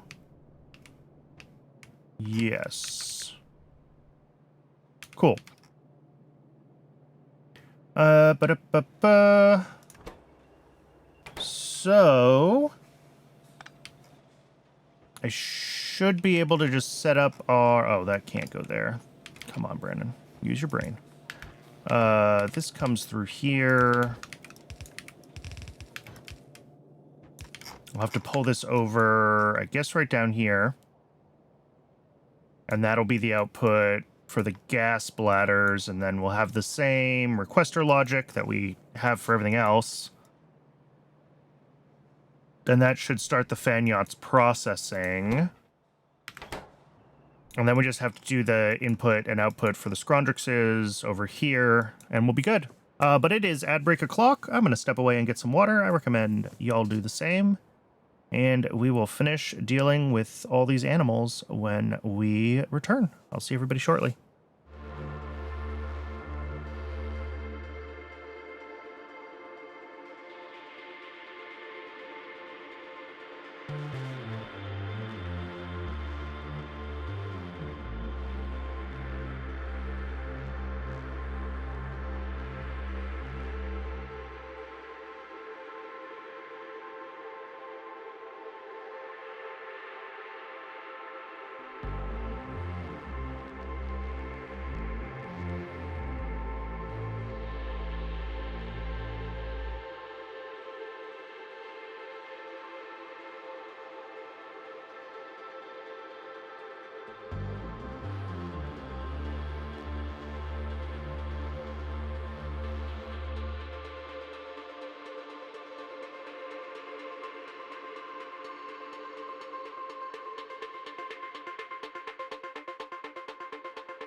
Welcome back, everybody.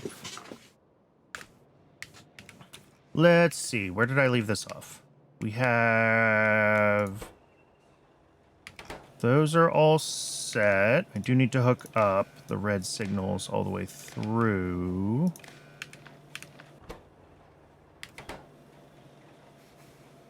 All right. So we should be able to just pull this belt across now. And honestly, down here to here, where we will grab one of these.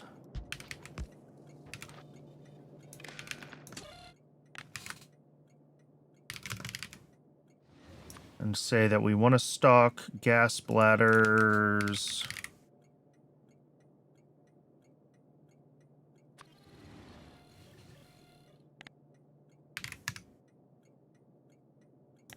I'm going to say keep them stocked at a smaller threshold, though.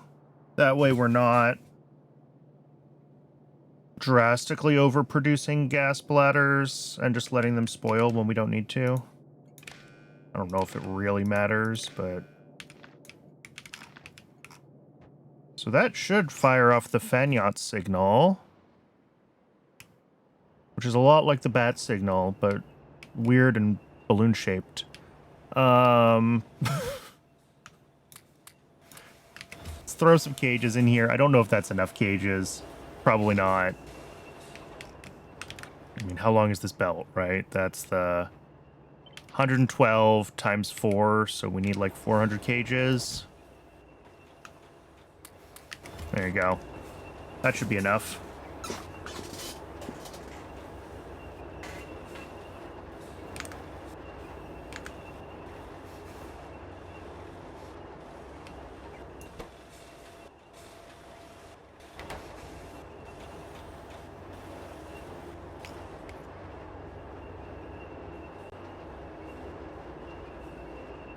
Cool. And then Dingrits will turn on, or they should turn on as soon as we get an actual delivery of Dingrits to run through the system.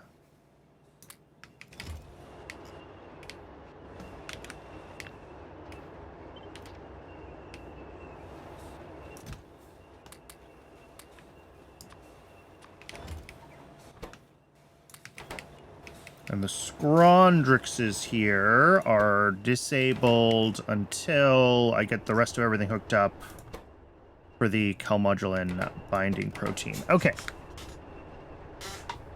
Close a couple of these tabs.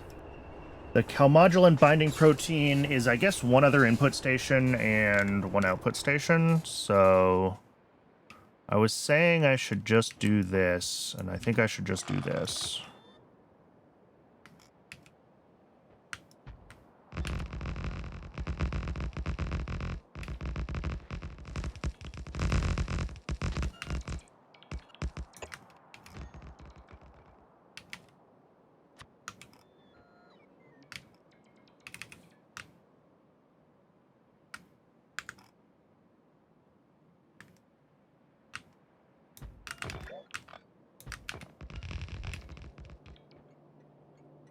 Okay.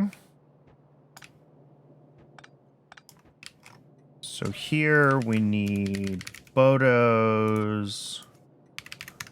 We need magnetic beads, not magnetic breads. And what's the third thing? Filtration media.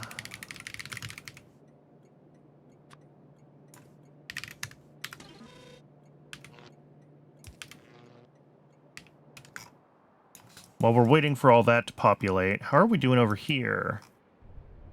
These guys are... Oh, running. Excellent. Oh, look at that. Chimeric proteins. 450 of them. And neodymium magnets are going well. Presumably, that means we should also have down here... Yeah, we're close to being ready for another magnetic bead delivery.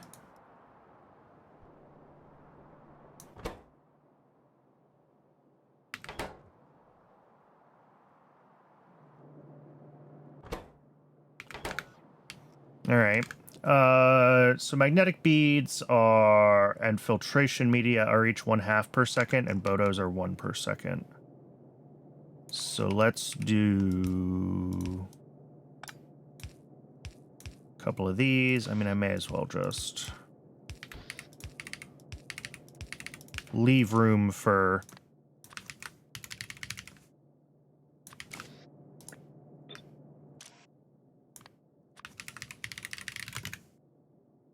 filtration media, and lastly, what are you?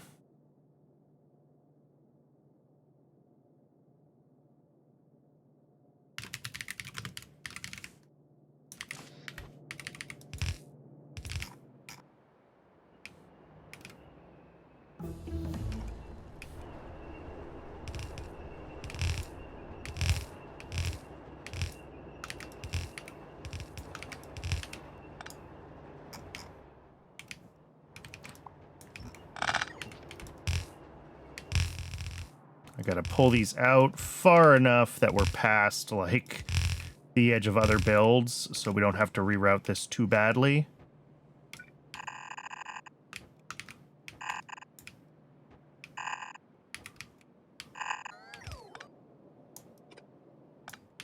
All right, well, I'm out of belts.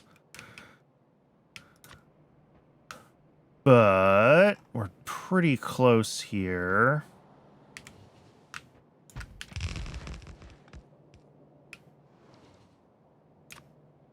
We'll have an output, I guess, here. How much does this make per second? 0.1 per second. All right.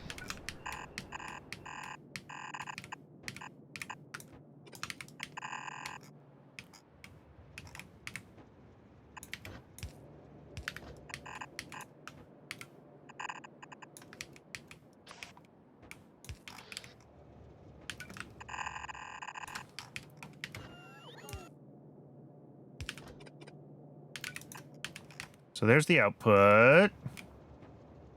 Now we just need some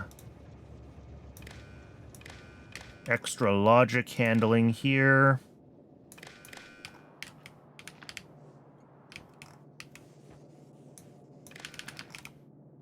We say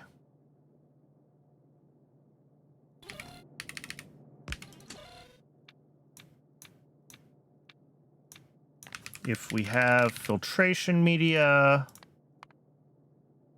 and we have, here, let's hook up our inputs so I can actually see this. And we have Bodos. And we have, what's the last one? Magnetic breads. And we have space for these guys. Then output the bat signal, or the Scrondrix signal.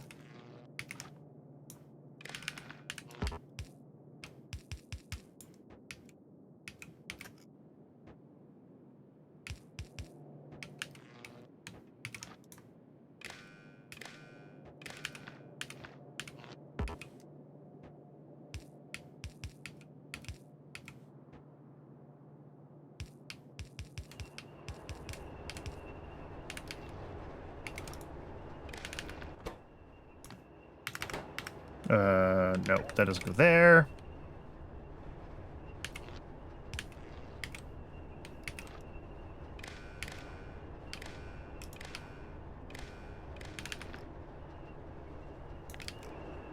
Cool. So those should turn on now. Ooh, I was pretty good on the amount of cages I would need in that. What about this one? This one could maybe use some extras. And we're sitting on 4. It could maybe use a couple extras. Okay, let's take some of these ones then.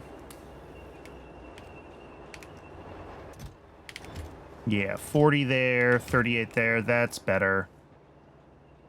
That's like, I mean, not perfect, but I do want to have a little bit of extra around the loop. So I think that's good. This will turn on as soon as we get our deliveries of everything to here. All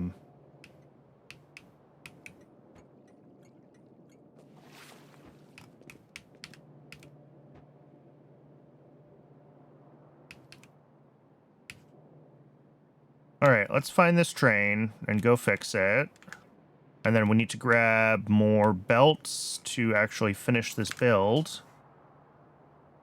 But then I think we're done, and we're ready to move on to the propeptides, mutant enzyme, chitosan. All of those are just one machine each, so I might just grab all 3 at once, and then we can do nanofibrils last. There's no point in me grabbing the machinery for more than a few of the builds at once. I mentioned this earlier in the stream, but like I'm going to run out of rails and other things before I'm able to actually do all of the builds if I if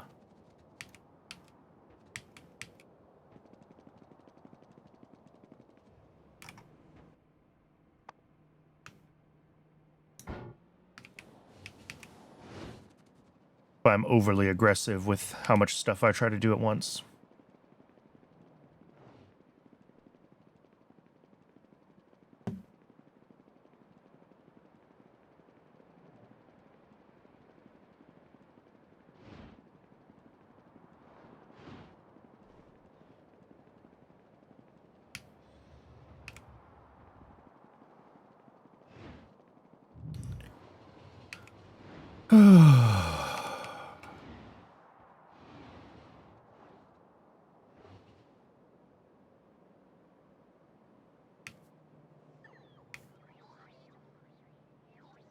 Uh-oh.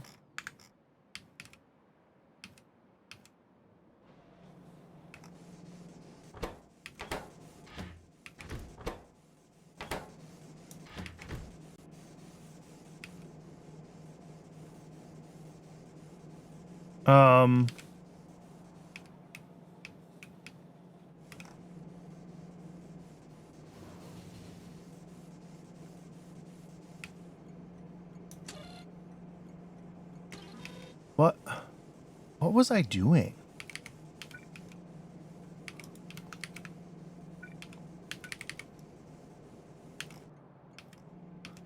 I'm not totally certain how I ended up with this backwards like this. And obviously I do need to be able to do that.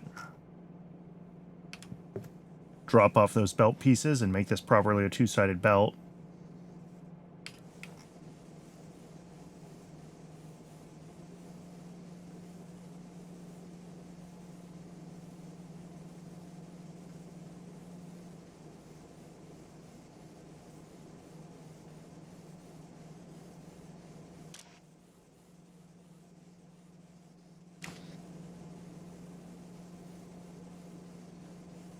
Oh, and these guys have... Oh, their hand size is set wrong. Okay.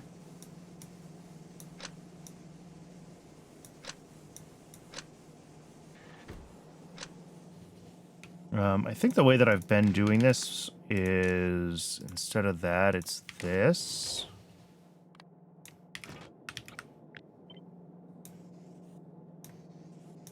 Yeah, that is the better system, where they just scan whatever's in front of them and set that as their filter, and then they automatically empty their hand when it is appropriate to do so.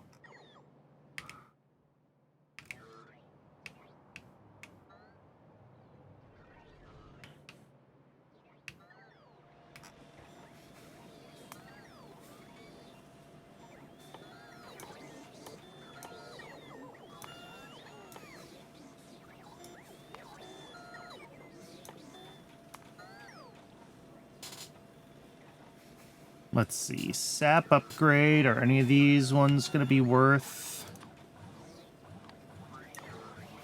I have a bunch of these that are researched that I haven't taken.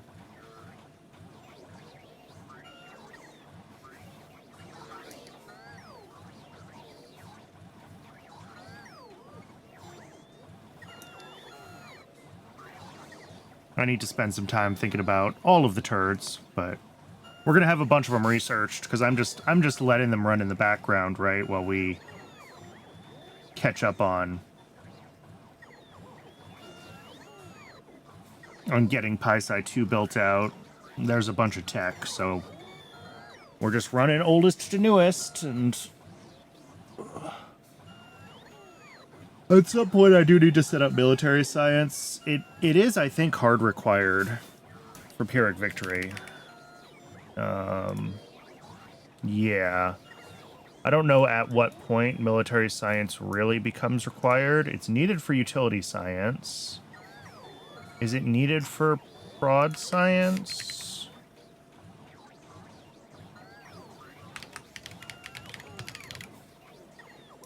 Yes. So I guess by the end of Pi 3, I will also have to do military science. That's my, like, hard gate. That's when we need it to progress. And it looks like it's pretty much hard required everywhere after that.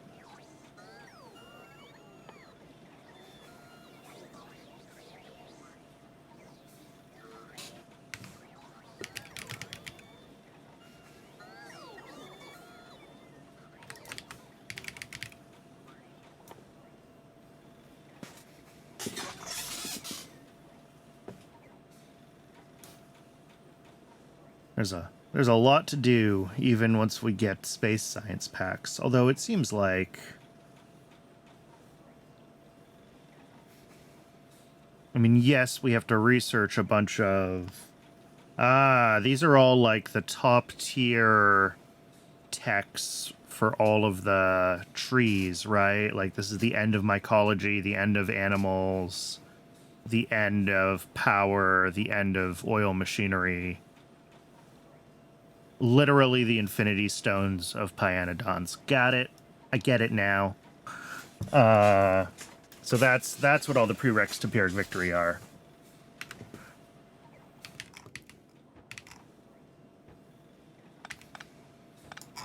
Alright. Those are the three that I think are going to be the easiest ones to do. I mean, I may as well just grab this one too. Whatever. I have the inventory space for it. We might have to swing back by the mall and, you know, drop off or pick up some more of the common inventory things if we're trying to build all three of those, but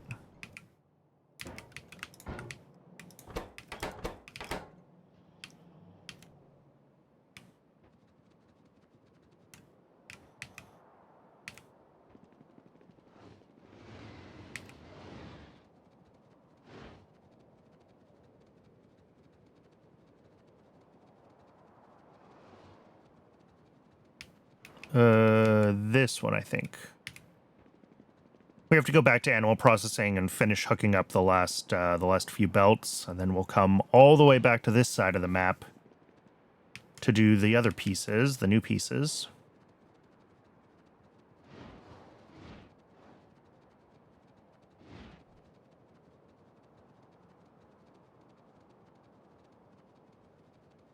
Past artificial blood, and down here. You know what I should do?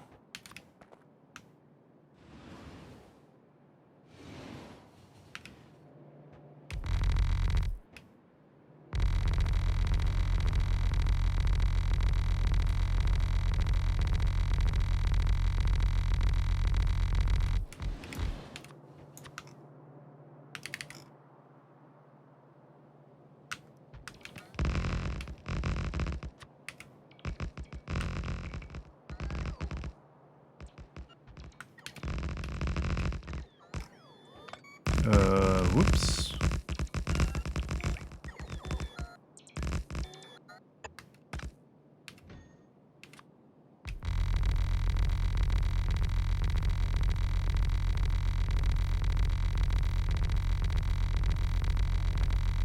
I end up coming into animal processing often enough that it is worth the time to pave this.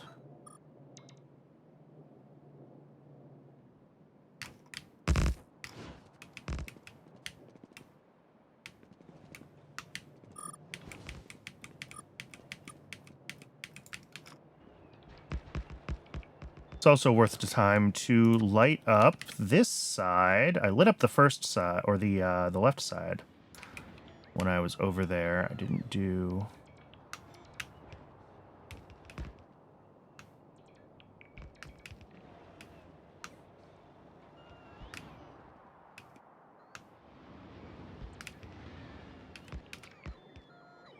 All right, there we go. So...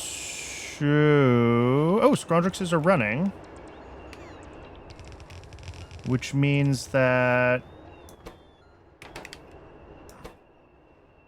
Oh, I need to deal with pineal gland decay. I kind of forgot about that.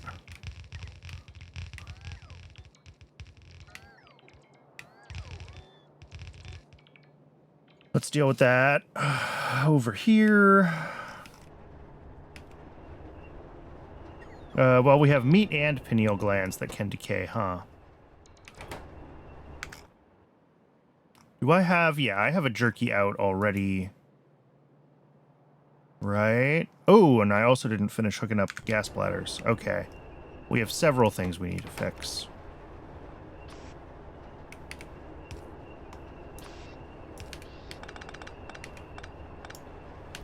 There we go.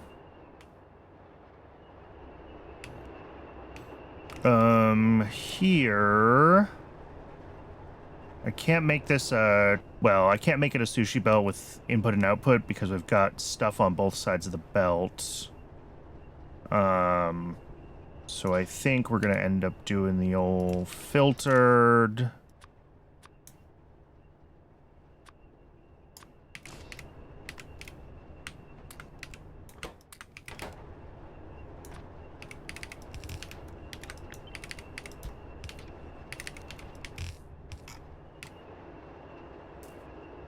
And then I need to bring those decay products over somewhere that I can deal with them.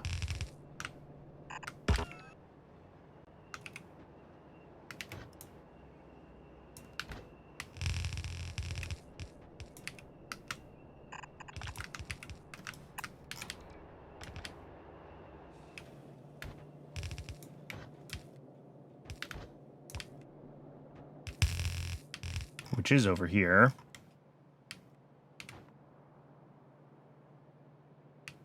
These need to be hooked up to their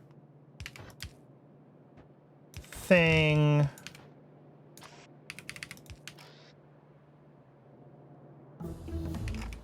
And this needs a different setup. I've got a setup for this. Yeah, it's like this. I'm just going to copy and paste this whole chunk.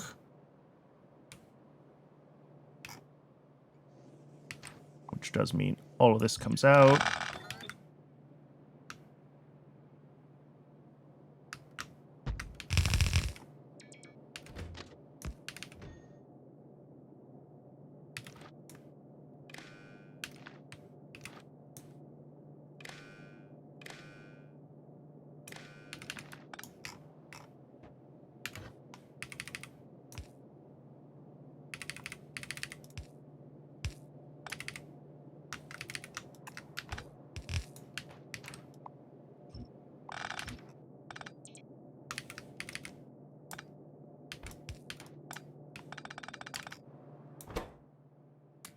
All right, gas bladders decay into what? Biocrud. All right, so these are not jerky. These are all biocrud instead. I also need to do... I know I do this in some other places. This. Yeah. Let me just do that as... here.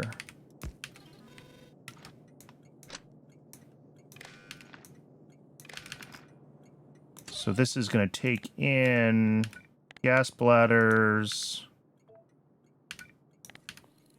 All we're doing is filtering the contents so that if there is biocrud in this, we don't mark this as ever providing biocrud to Rails.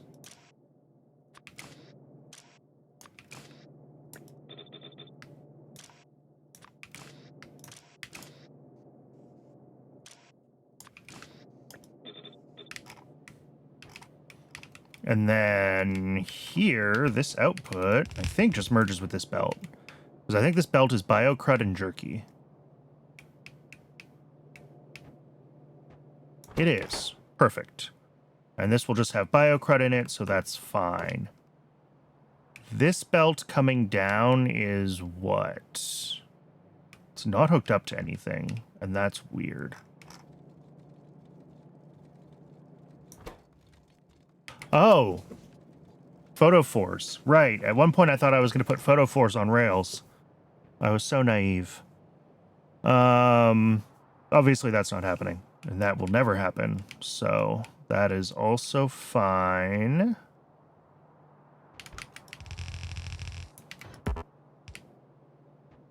This is all decay products on this belt. So we just want this to come in like to here and merge with this belt. And that should be fine. I don't think there's anything else I need to do.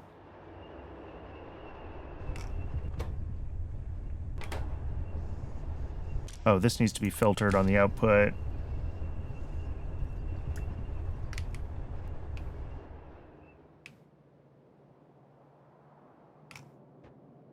Cool. We've got 11, 12 of these binding proteins. That's going to take a hot second to be ready for a delivery, because these are only made at 0.1 a second.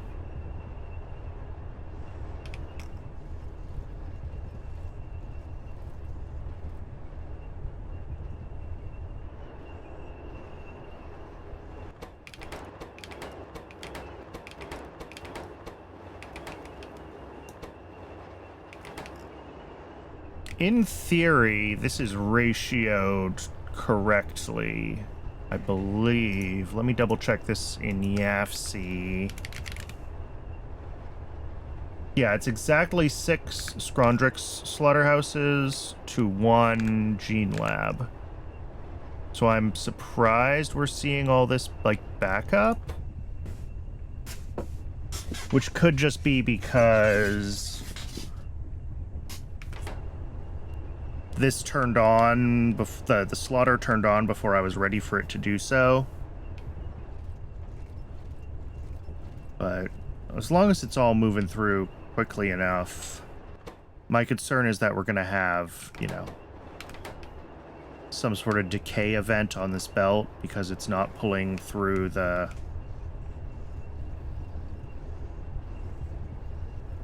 I mean, what I could do...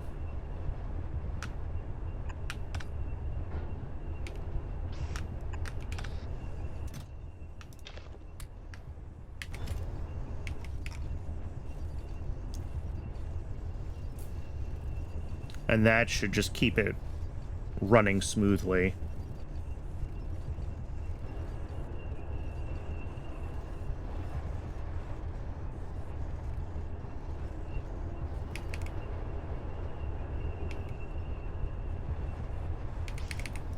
Might as well make that a blue. I think a yellow is fine, but whatever, doesn't hurt.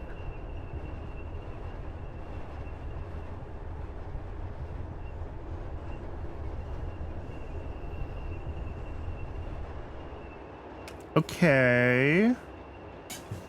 I think this is all working, besides just not having dingrits to slaughter yet, but that's a different problem. Yeah, these belts are merging the way I expected them to. We got stuff on both halves coming up. As long as it's all doing okay coming through here, and we're not getting overcrowded on anything, and it doesn't look like we are... I think we're okay. I think we're good.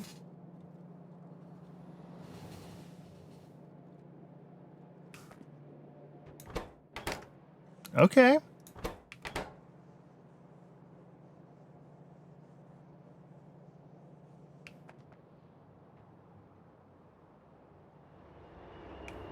Cool. And obviously with these running now, that's also a little bit of extra guts, a little bit of extra meat, a little bit of extra all the things. So We'll have to keep an eye on our voids and make sure that we've got the capacity there, but I think we should. So I think we are good. Yeah, we got a few of these. 32, 34, 35 just came in.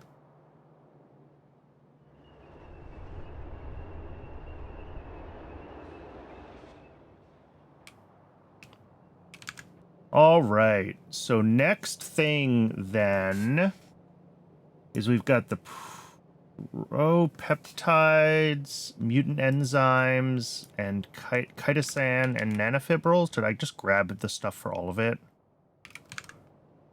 I think I did. So let's head back over to where we've been doing all the new stuff and see about getting all of that.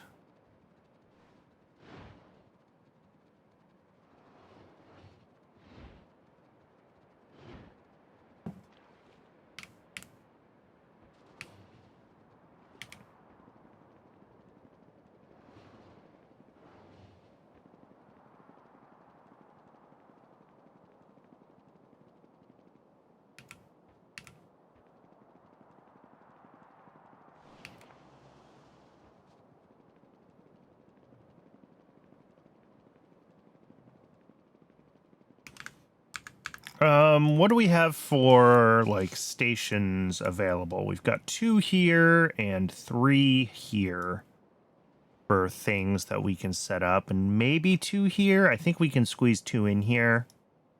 This is slightly shorter than a normal set of rails, but, like, 6 stations never quite takes up the full double length anyway, so... Oh, we also just had a train fail. Where? That's actually really near me. Let's go fix it.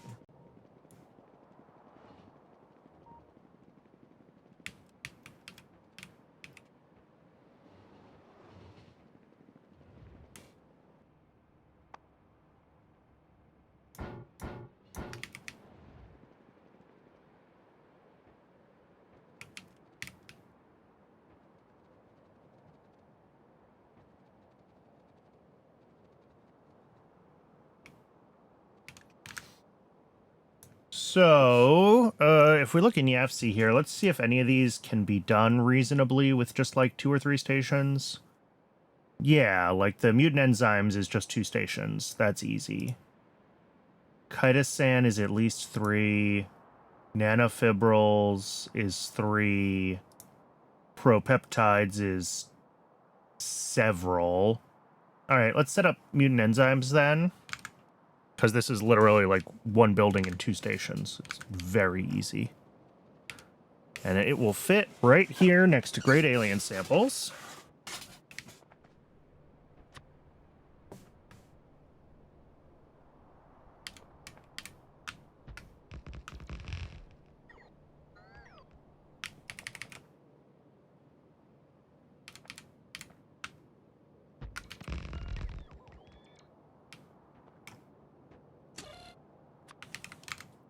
We're bringing in chimeric proteins.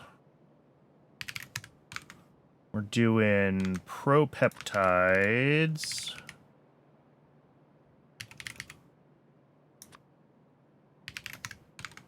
And we're doing the calmodulin binding, whatever it is. The calmo.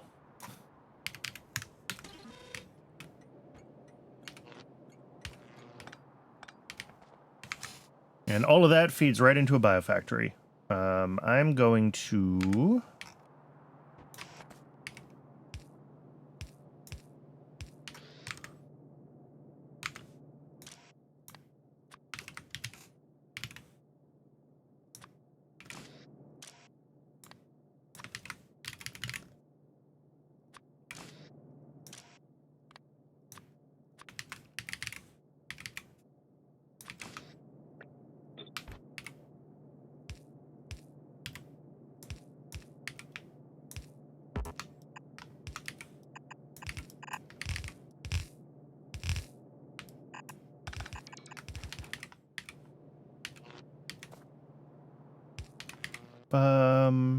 Biofactory.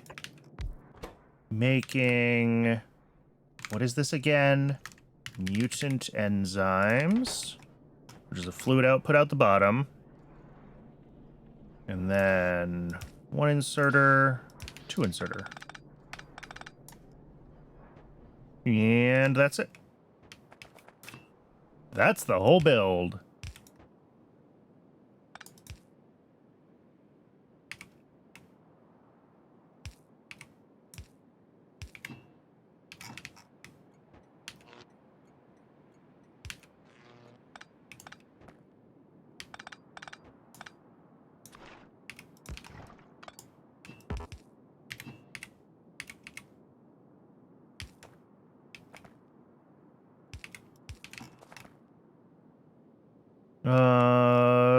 Yeah, that's the whole build. Nothing? I would have thought we would have at least had a delivery of these by now. Oh, no, not quite. We're like a quarter of the way. Maybe a third.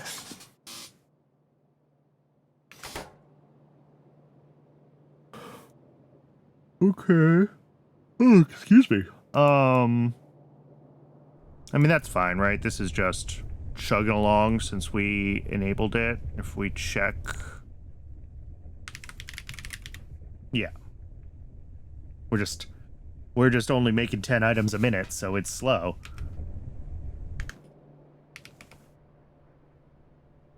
And other things are even slower.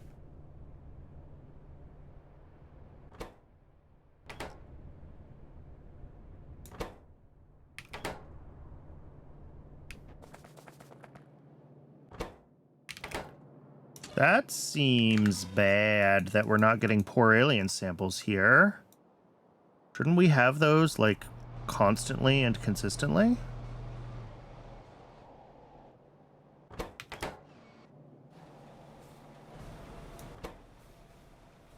Missing biological samples. Missing Relegia seeds?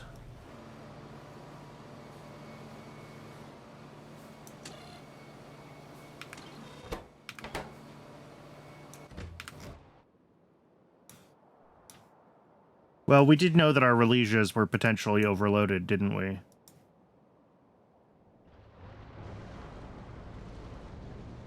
Yeah.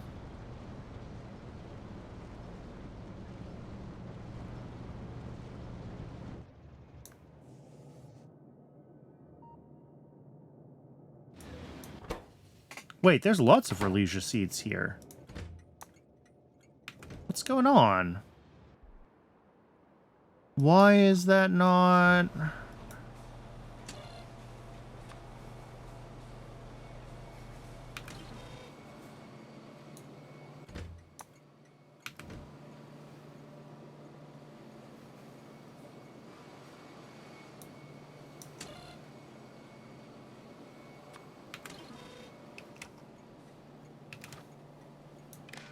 Wait, the requests just weren't hooked up to this. Oh, I must have unhooked it while I was readjusting it, and then I didn't plug it back in? Wow, that's been broken for a long time. I'm amazed science has been running this consistently with how broken poor alien samples have been, because it's been hours.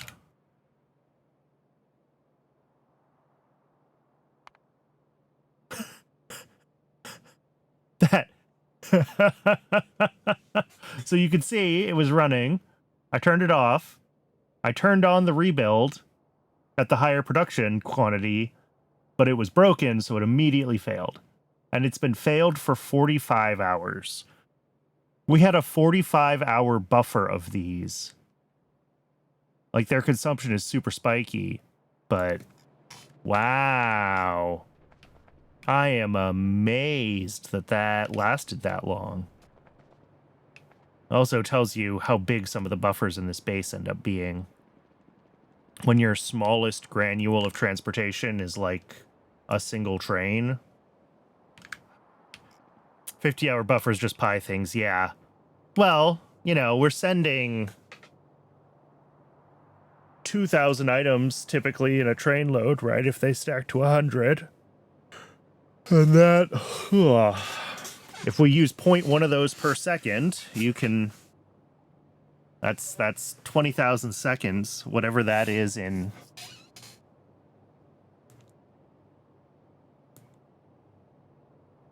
That's still only like 5 hours, though.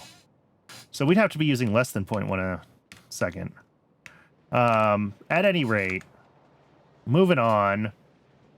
We've got propeptides, chitosan, and nanofibrils to build. Nanofibrils, I think, is going to be... sorry, chitosan is going to be 3 stations, and it's small, so I think we can do this, where we've got 3 stations open. Nanofibrils is also... it was around C3 that I started to really rely on Logibots instead of trains for advanced circuit components because of that issue. Yeah. Yeah, once we have the next tier of bots, and we have the roboports with bigger coverage and just better bots in general, I may be tempted to finally take the time to, like, spend a whole stream trying to get roboport coverage everywhere. Which will be a nightmare, but needs to happen eventually.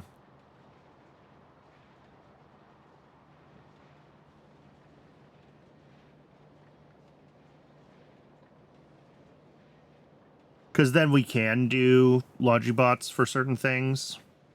We also can just do small isolated networks, right? If we want to do Logibots just for one process. But okay. So yeah, chitosan is 3 stations. That's easy to set up. Nanofibrils is also 3 stations, but it's a little more complicated. So, no. Oh, yes. Because the collagen spoils back into urea. So that just recycles, right? Every urea that we use to make collagen, we can just recycle. So we don't actually have to have a urea output for this, which is cool. But yeah, that'll be a little bit of a pain to set up. And then...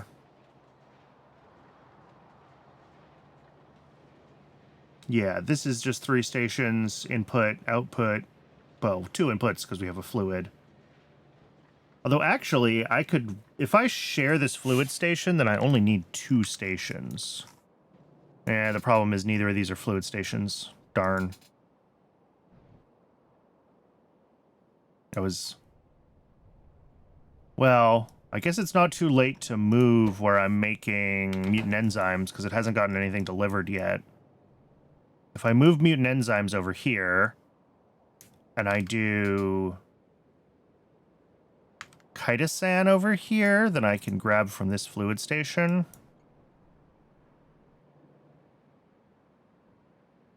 I really shouldn't do stuff like that. Have different builds sharing. It's not a big deal if a couple of builds share a fluid station, but it can make refactors more difficult in the future. And more importantly, it confuses me. You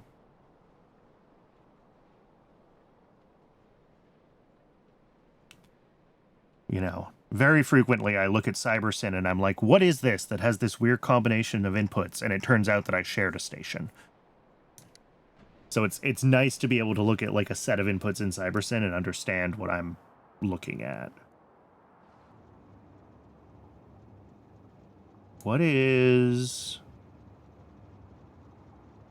how did that happen?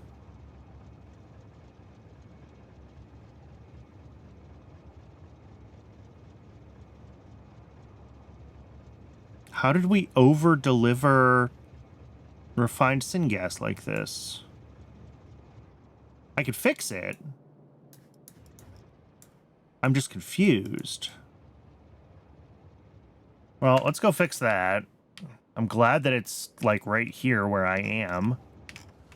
Yeah, and this should be turned back on anyway. What do we need? We need to just take this and put a little buffer tank on it.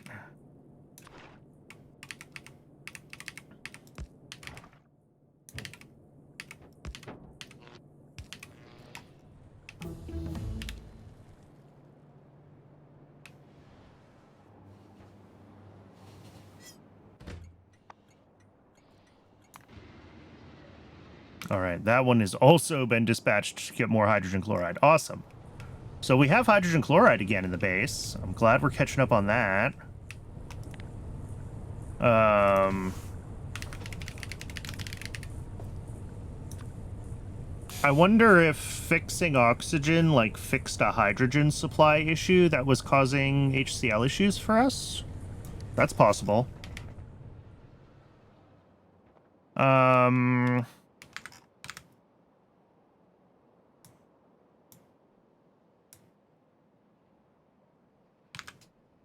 Okay, let's do whatever I was going to do up here. Chitosan. Or nanofibrils. It doesn't really matter which one.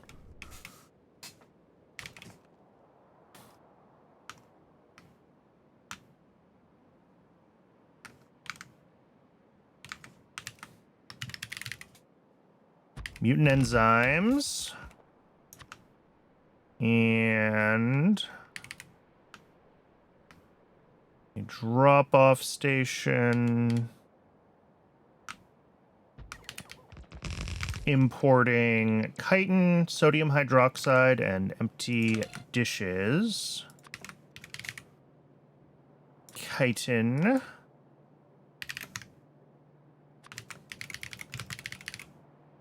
Sodium hydroxide.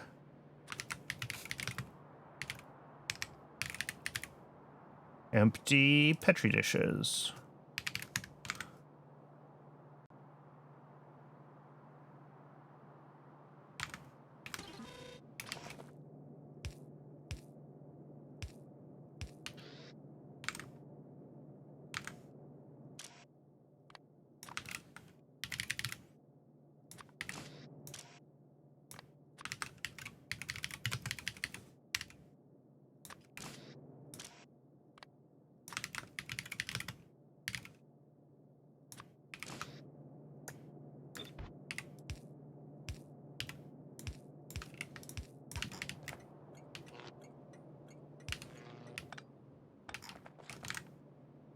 And that is all going into a bioreactor.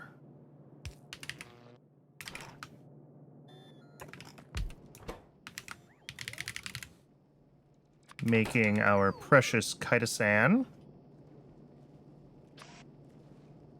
1 a second out. 2 a second from that belt. 0.4 a second from that belt. We really don't need a second inserter here.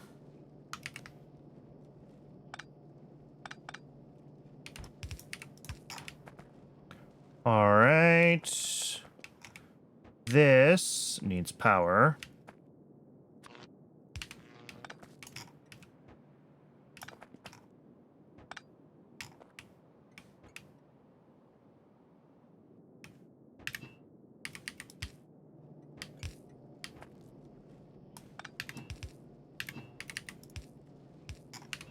Done.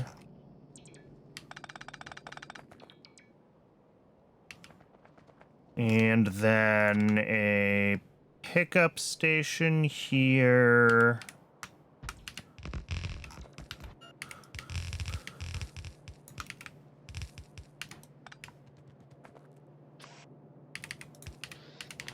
And that'll be chitosan. So we've got the propeptides and the nanofibrils left as far as the things that I have machines for. And then that is it for the nanofibril chain, which is delightful.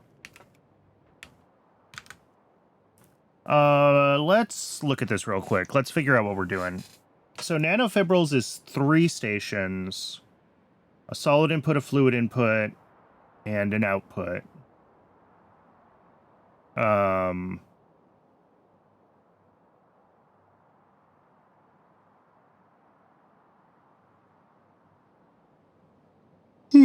pardon me. I'm yawny today. Propeptides is 8 solid inputs. Okay. So this is also 3 stations. It's 2 solid input stations plus its output.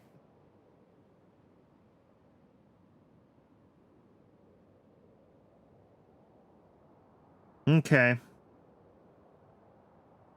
What a pain.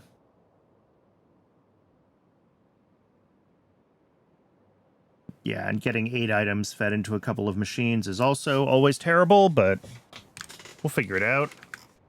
So I guess that means we're doing a new set of stations here.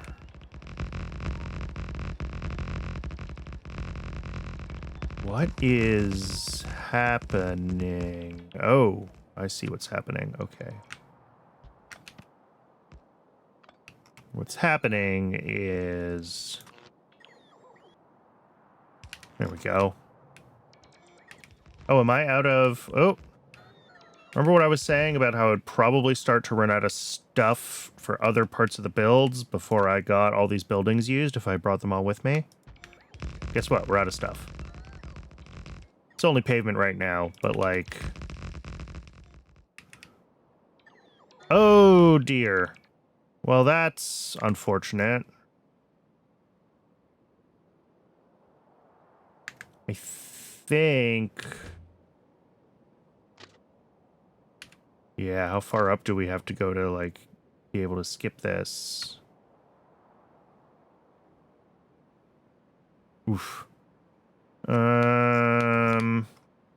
Let me see if we just grab the drop-off stations and we do 1, 2. Yeah, we can't even do a third one without hitting this. I guess we do have a couple of spare stations here, though. So if I'm willing to pull those over, we have 4 here and 2 here, and that's the 6 we need for these 2 builds. You know what? I'm okay with that plan.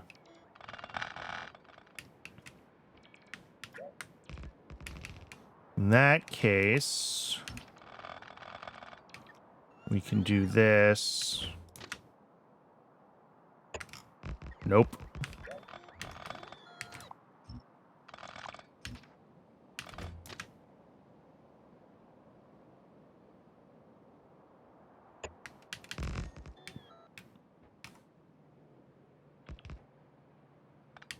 Okay, that should work. It's a little awkward, but it'll work. So I'm going to do 2 solid drop-offs here for the propeptides. And then we'll pull all of our inputs east. Over here, we'll have our machines, and then the output for that goes right up to one of these stations. And then we'll have everything for the nanofibrils in these other 3 spots. And that should work just fine. Because, yeah, this uranium is far enough south that we can fit. Just barely, though. But we can. These 2 stations here.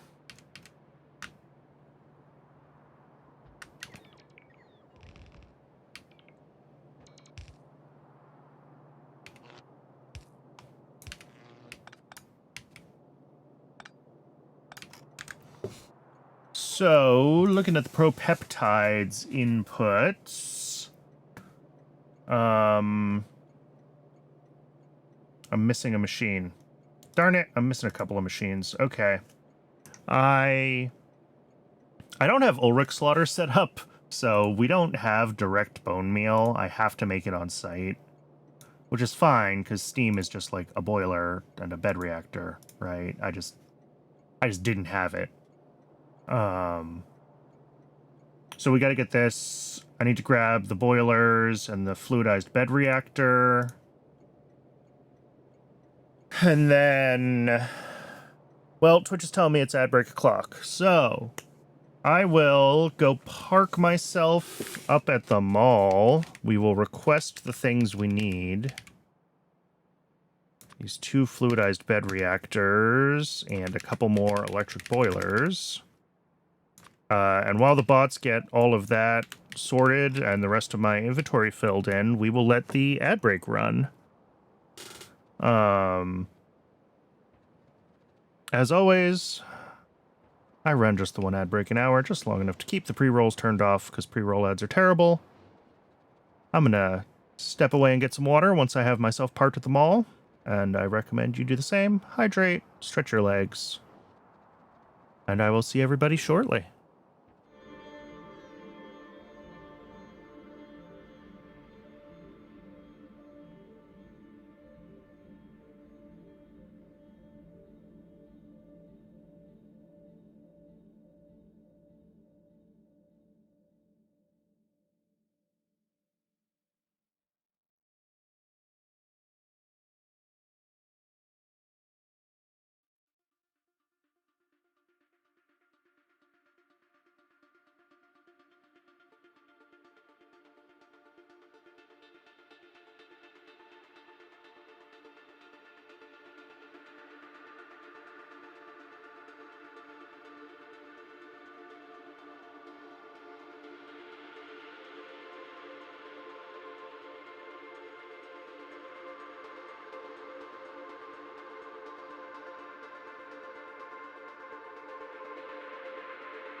And back. All right. Did my inventory get filled up? Of course not. Well, we got the important things. The bots are still catching up on the, rail, and the thousands of asphalt are really the problem. I may have been overly optimistic in thinking that I was to a point where I could do this, not because I can't make this much asphalt. I certainly can, but because of just how long it takes the bots to refill my inventory. But we should pretty shortly be thinking about getting our bots upgraded anyway, so... What does it take for logistic Pyanodon Mark IIs? Nextlet batteries, flying robot frames, gearbox Mark IIs. Yeah, just the super steel is the only thing, and a bunch of lubricant. We've got like 6,000 Logibots. So if we wanted to upgrade them with 300 lubricant each, that's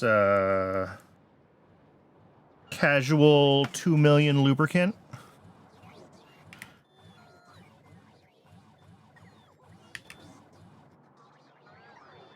So that might be a limiting factor.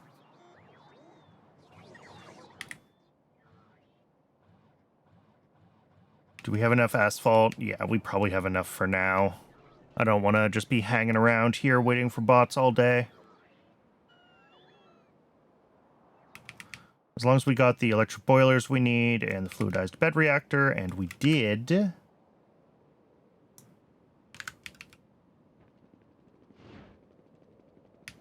Let's drop off these empty canisters.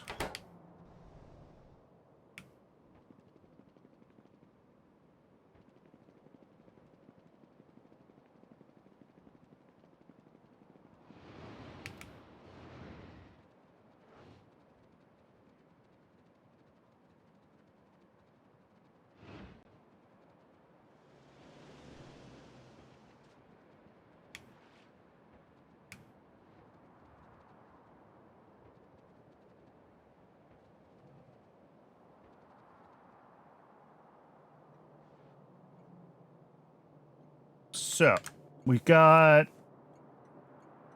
for the propeptides, we need to bring in, well, bones.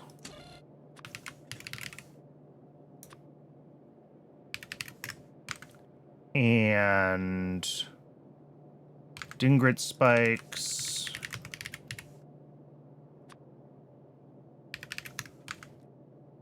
And laboratory instruments and biosamples on this side. Why not?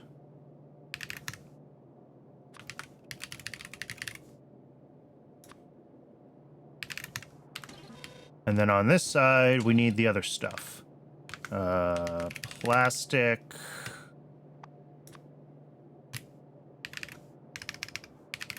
That is plastic, right? Not melamine? Yeah. Glassware.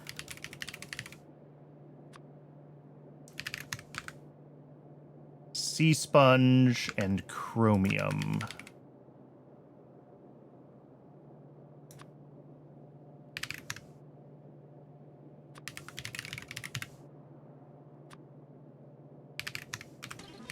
All right. And then we've got...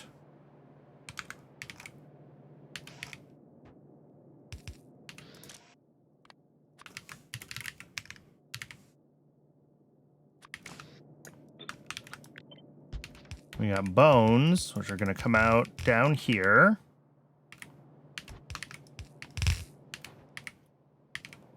And then we will have the fluidized bed reactors. It turns out I cannot select them in my cursor by clicking on them in YAFC. That's not how the game works. I know you couldn't see me doing that, but it's what I was trying to do. These make bone meal.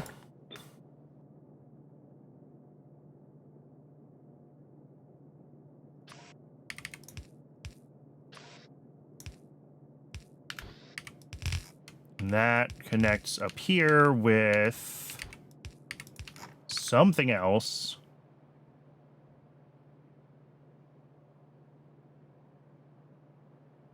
Let's say the biosamples. Sure.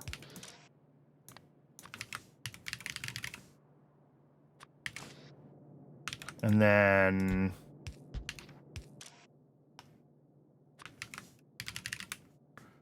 laboratory instruments, and what was the last one? The Dingret spikes.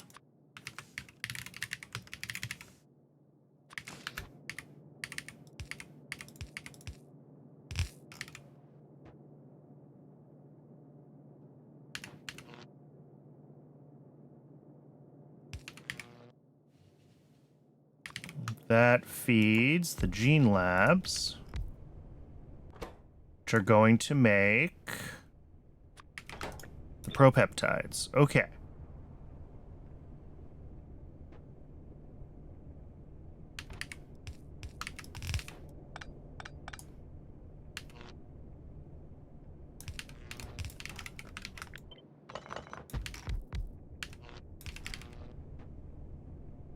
Everything here is very low input amounts.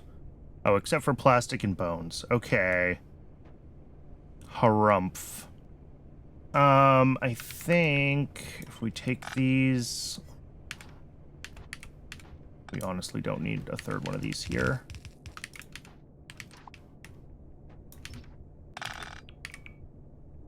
We do this here. I'm trying to move the bones in, effectively, so that I can grab them with a faster inserter. Because we need 2 bones a second. And then this belt can just be whatever.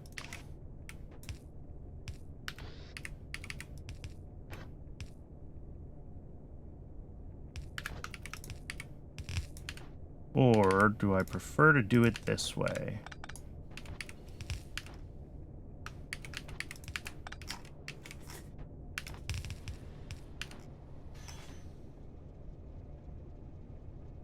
And then... I mean, that's fine. These just need power.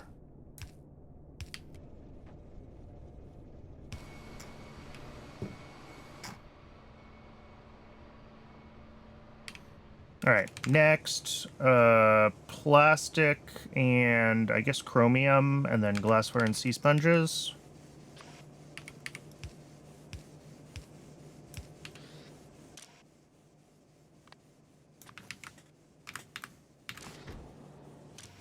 Plastic, glassware, sea sponge.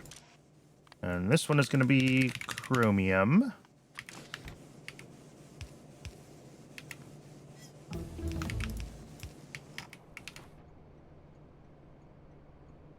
Okay.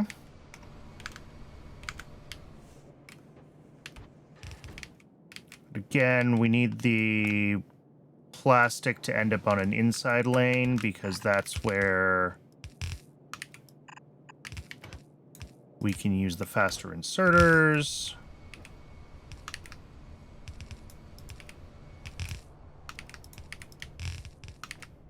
There we go.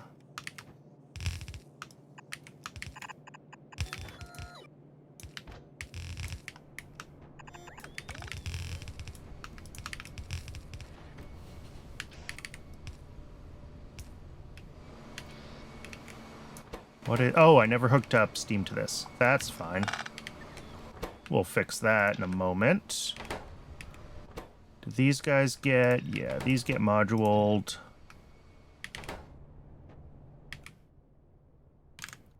Oh, I forgot to grab efficiency modules for these boilers. Oh, well.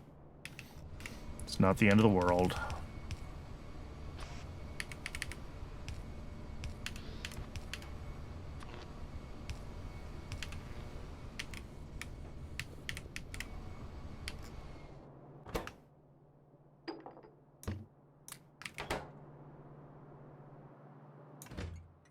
Is this chromium? It is chromium. It just has to come from literally the opposite side of the base, so it's going to take a second.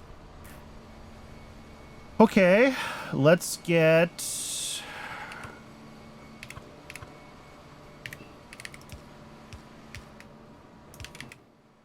Steam set up.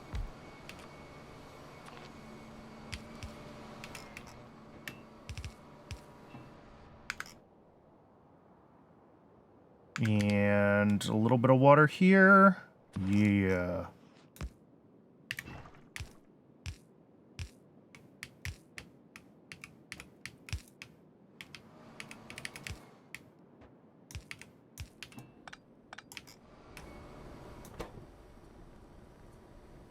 Cool. And these don't get efficiency modules because I didn't remember to request them.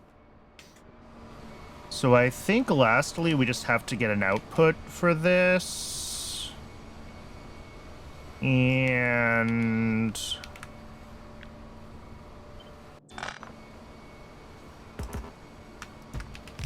this isn't going to reach that far, is it? Nope.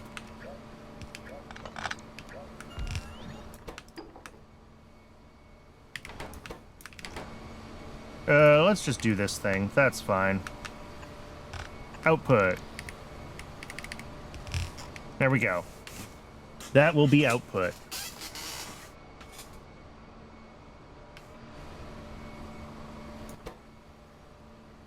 So we're waiting for Dingrit spikes. We're waiting for that chromium delivery. Chromium delivery is here. Dingrit spikes are probably not happening yet.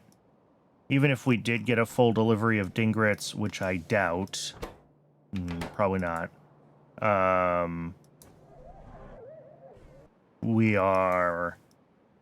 It's going to take a couple deliveries of Dingrits before we actually get a delivery of spikes, just due to buffer shenanigans in the rail system. Products finished 0. Yeah. Okay. And I mean, that's fine, because we're also not going to have the calmodulin binding proteins ready for hours yet either, so... but that means that this comes all the way over here, and then this is not going to be a drop-off station. This is going to be a pickup station.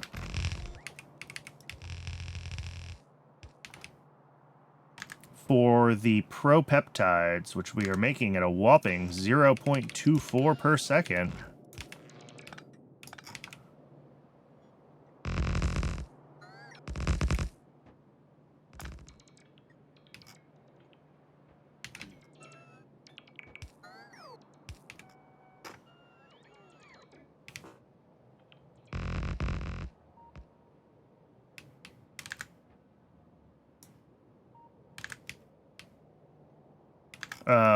But that is...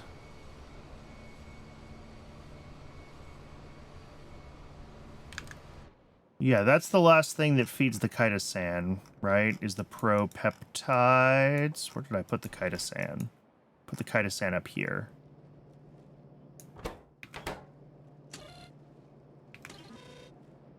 No. I don't remember how this works. Oh, no, those feed into this. Yeah. The propeptides, the binding protein, and the chimeric proteins all make mutant enzymes. That's right. And then those feed into this. Yeah. I'm surprised we didn't get our empty petri dishes. Didn't I set this up on Rails? Did I not? Did I not do the thing way at the start of the stream? Oh. I did not properly clean out the old station, apparently, is the answer. Let's finish building the last piece here, and then we can head over there and fix that, because, like, we're blocked on a million other things anyway, so it doesn't really matter. I'm going to make this a fluid input, I think. Just because it's easier to route pipes than belts.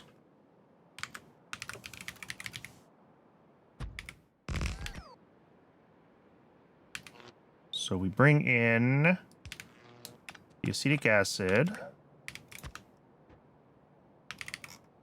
And then we've got...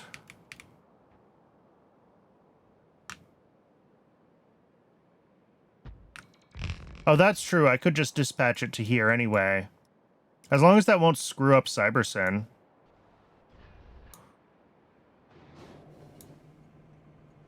If I do this, get rid of that temporary.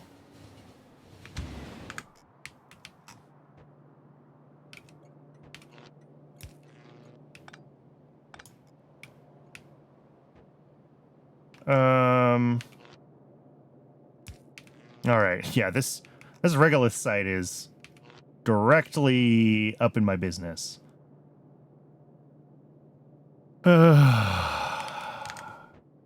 That's fine. We only have 3 things to bring in, and they're in small quantities here, so...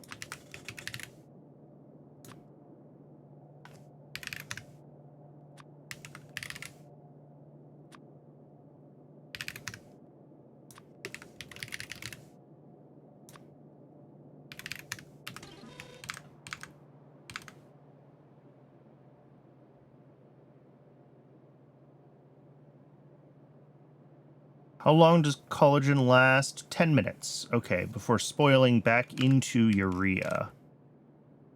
So, we want... skin... and... on the other side of the belt, we want the urea...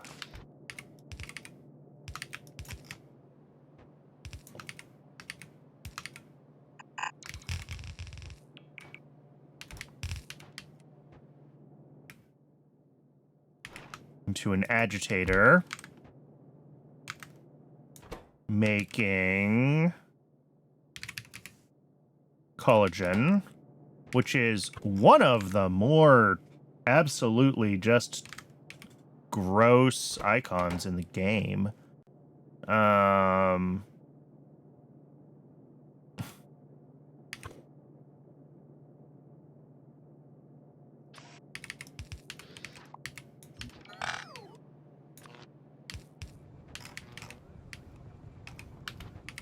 And then this comes up to, I mean, the usual shenanigans, right? Output priority right. Collagen input priority right, because it's going to be a loop. And then the decay comes back in.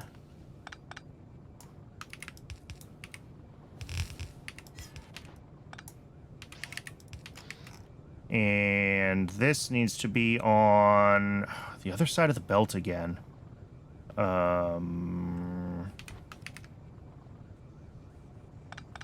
Is there an easy way to do that from here? Probably not. Here, let's give myself a little more room to work.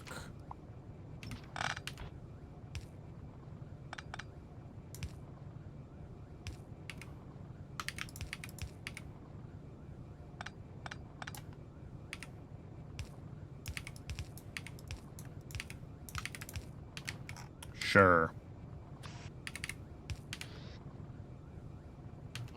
Don't really love that. Can we move this whole thing over one more? Do I have space to run one more belt vertically? I do. Okay. As long as we have this space, because this space is our, like... whatever the last thing is, the Kaita-san.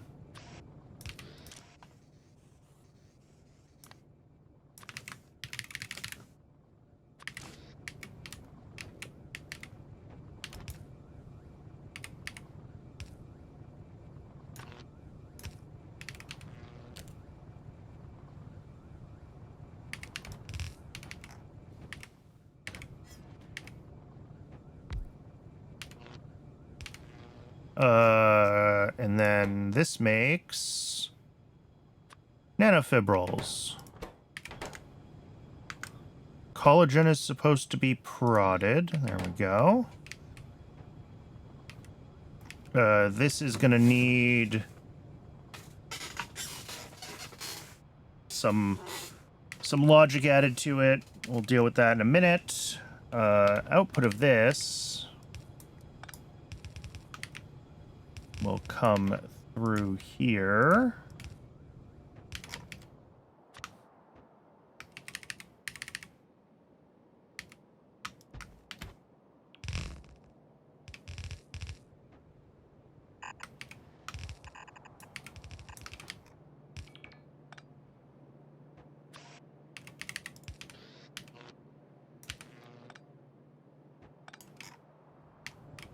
That looks fine.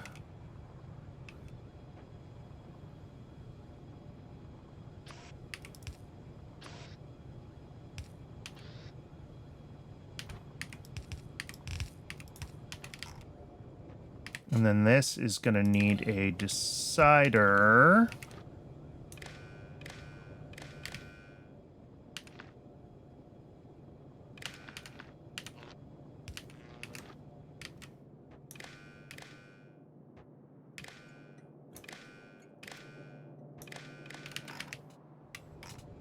And you are on when we have chitosan and we have space for nanofibrils. They stack to 100, right? Yeah. And then we output everybody's favorite green checkmark signal.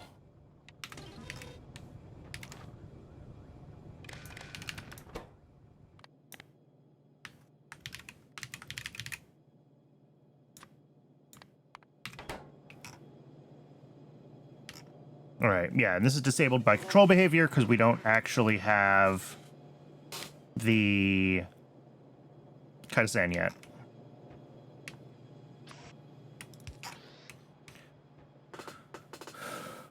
But in theory, this build... Oh, no. Let's finish the plumbing, Brennan. It's not done yet.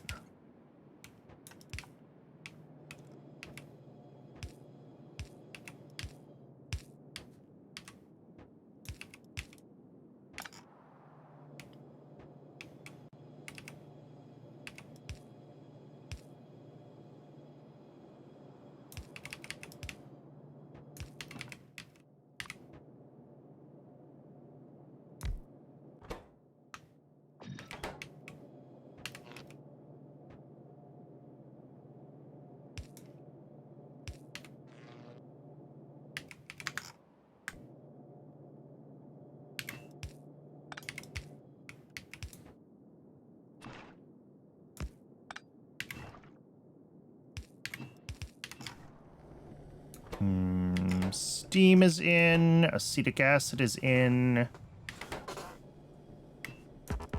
Oh, interesting. Huh.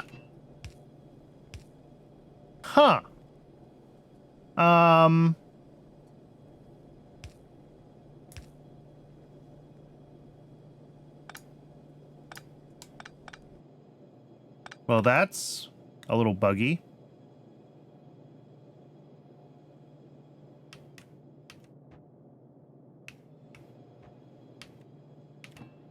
Since this is a regolith site, is it a moon buggy? that was awful. I'm not sorry, but it was awful. That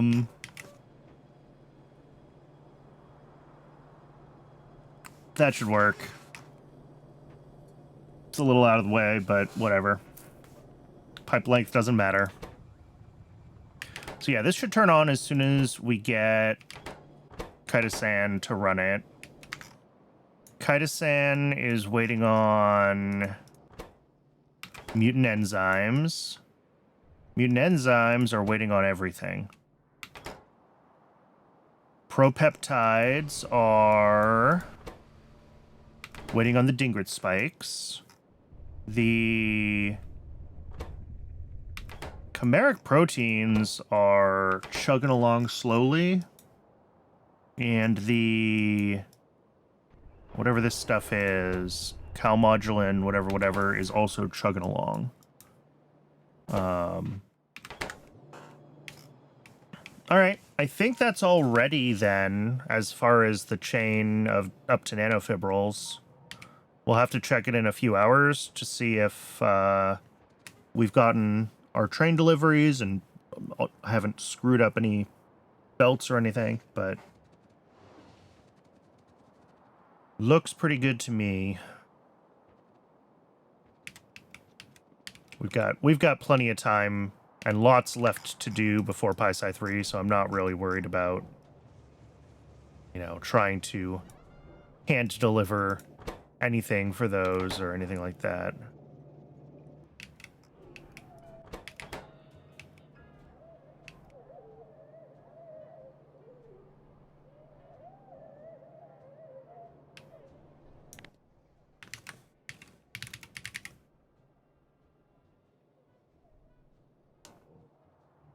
Boy, dingrits are slow.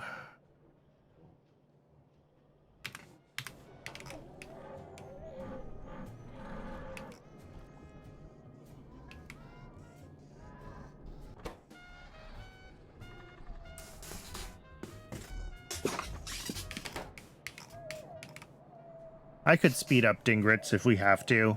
Like, we're running this repro complex at a fraction of its capacity. It only has one module. And I think even with just one module, it's still underutilized. All right. What's next? Why can't I in-queue you? Oh, you're already in-queued. Yadles in queue, microfilters in queue. What is this? Oh, just straight up prod bonus to all of my spores. Cool. I should have researched this a long time ago.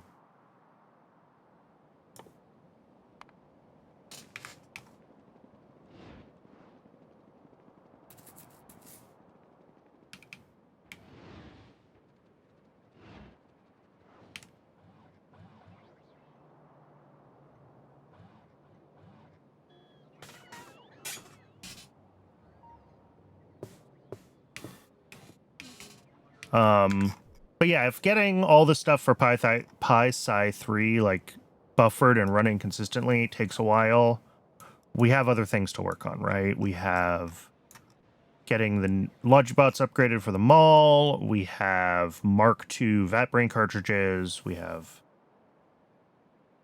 things we can work on while we're waiting for PySci 3 to, like, fully start itself up, for sure.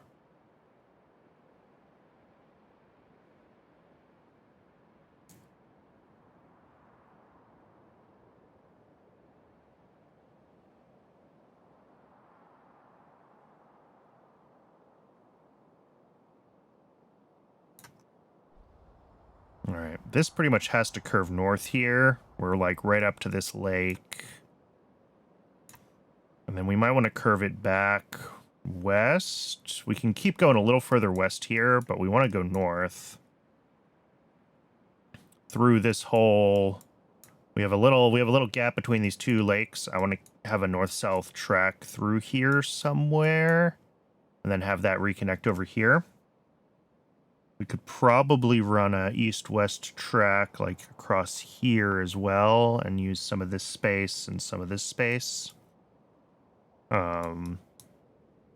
Maybe run an east-west track here. I don't think we can put a four-way intersection here because of this big ancient remains. Like, this is already a weird custom intersection. But we could put another T-junction south of it, although is that going to push us right into these... a lot of these big rocks here?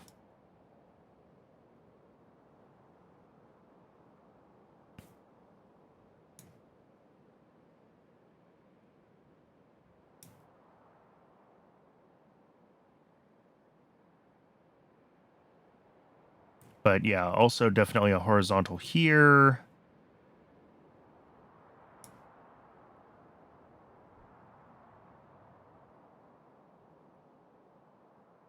Why don't I have a set of stations going north here? Surely there was a reason. I can see why I don't hear, because we have this bitumen seep that's in my way. But what about these? I don't know. I don't know why I don't have something here. I should have something here.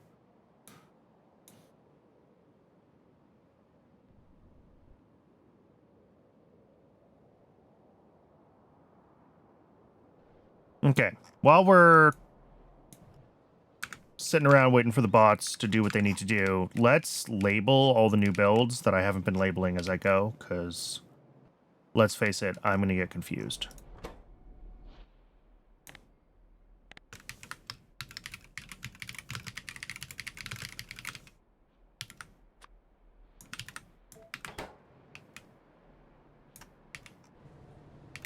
What is this? This is just straight up boron.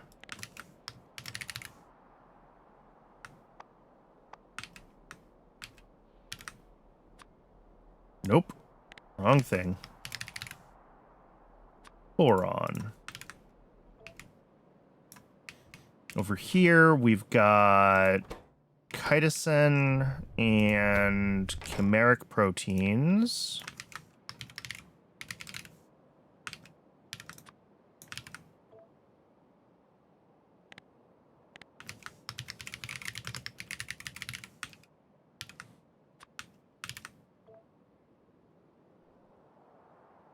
And then here, we're making neodymium magnets. Is that what it's just called? Neodymium magnet, yes.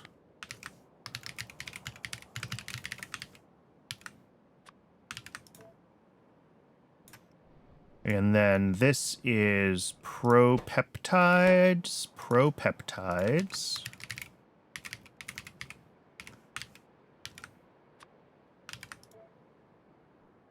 And what are you? Nanofibrils.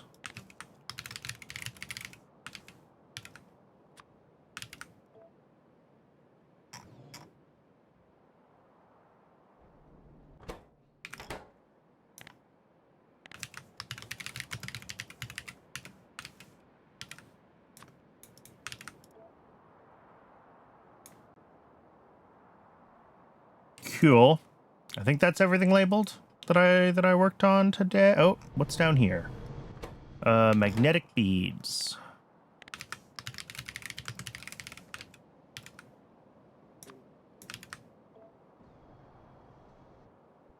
And also over here, I don't label everything at animal processing, but I try to label the things that are their own distinct outputs. And that means this...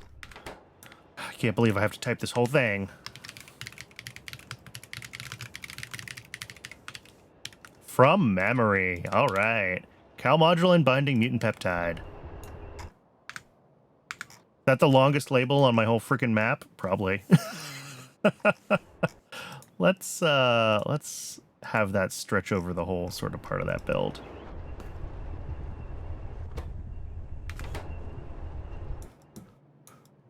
How's that looking? I mean, it's getting there. I could hand deliver a bunch of this stuff. Like, a couple hundred of it would be enough to start science while we wait for the other, thousands of them to run.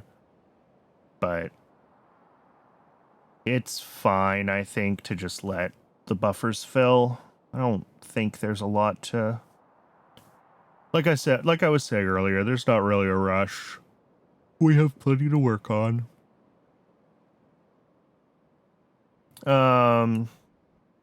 Okay, I think everything's labeled. Nothing's jumping out at me as unlabeled.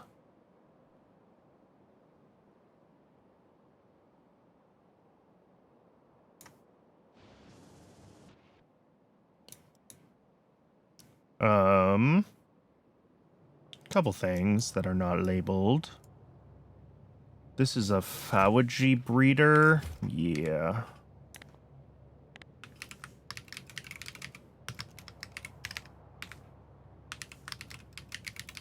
I should really label these so I can see what they are.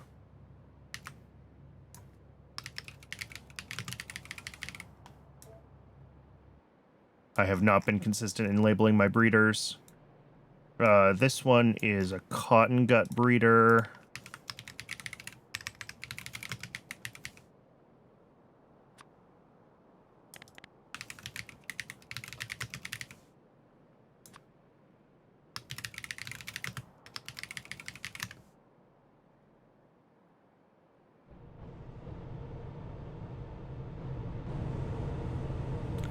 Void bones to ash. Yes.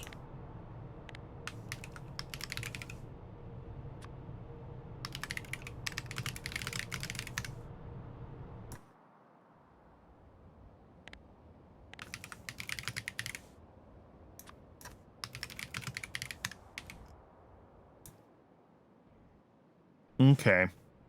And what have I got here? This is sap tree.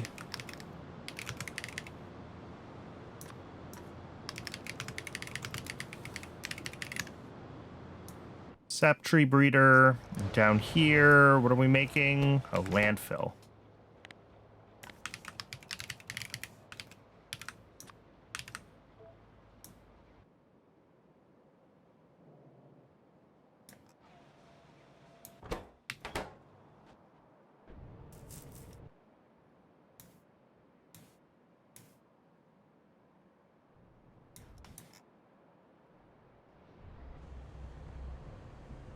What is this?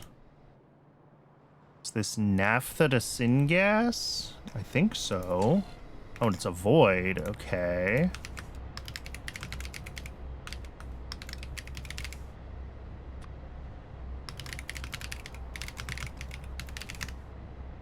Void naphtha to syngas. Up here we've got... What is this making? Antimony? This is antimony.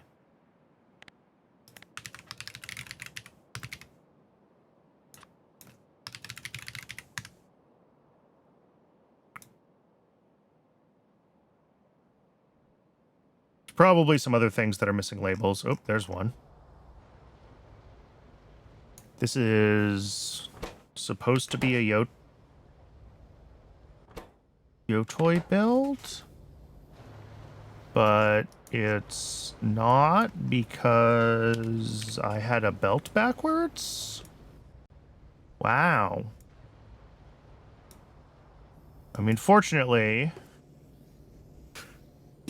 nothing in the inputs to this is decayable, so it's not totally screwed up, but I'm impressed that we've actually been running off of the old small Yotoi this whole time. Good to know we have plenty now.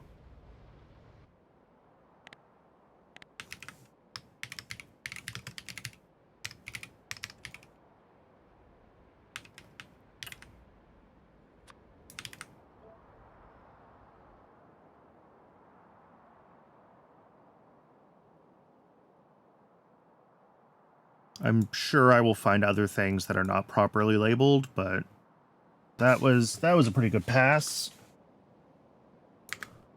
And the bots have had time to... Oh, whoops, I didn't clear these requests. As I was saying, the bots have had time to fill up my inventory, so yay. So next we've got... Oh, if we check Yafsi...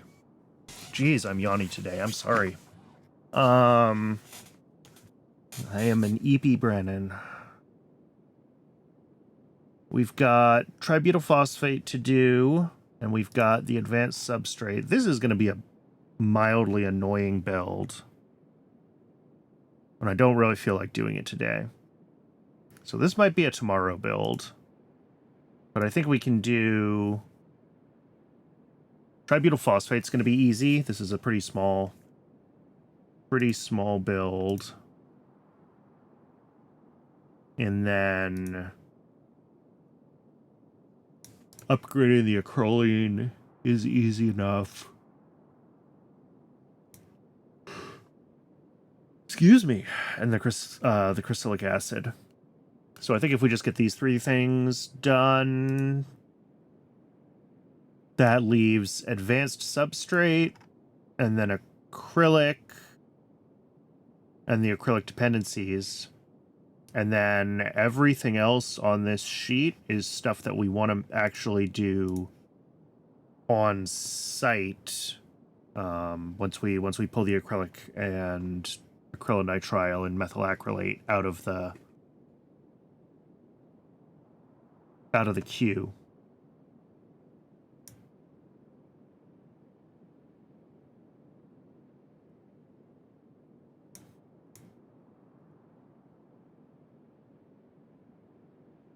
All right, let's upgrade acrolein. Let's do crystallic acid because that's the easiest one to do.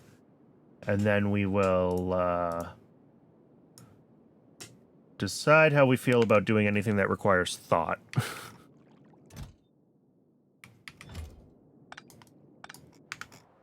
Acrolein is down here already, right? No. Where is it? Ah, it is down here already. Yep.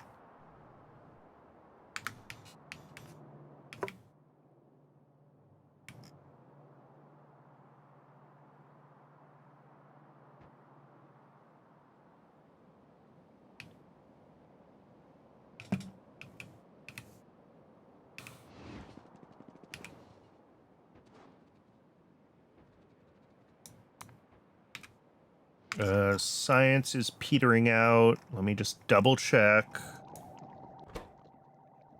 It's PySci 2. Why is it PySci 2? Do we know which part it is?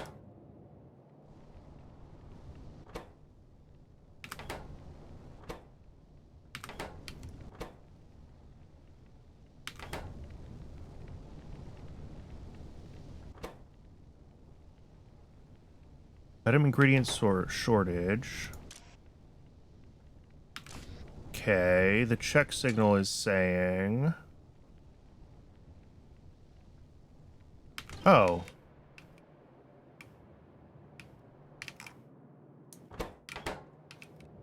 It's saying that we're full up on Paragen, which is true. But we haven't had time. Okay, I think I need to let this put more Paragen into the loop. Because we rely on a little bit of the Paragen decaying into solidified sarcoris to run...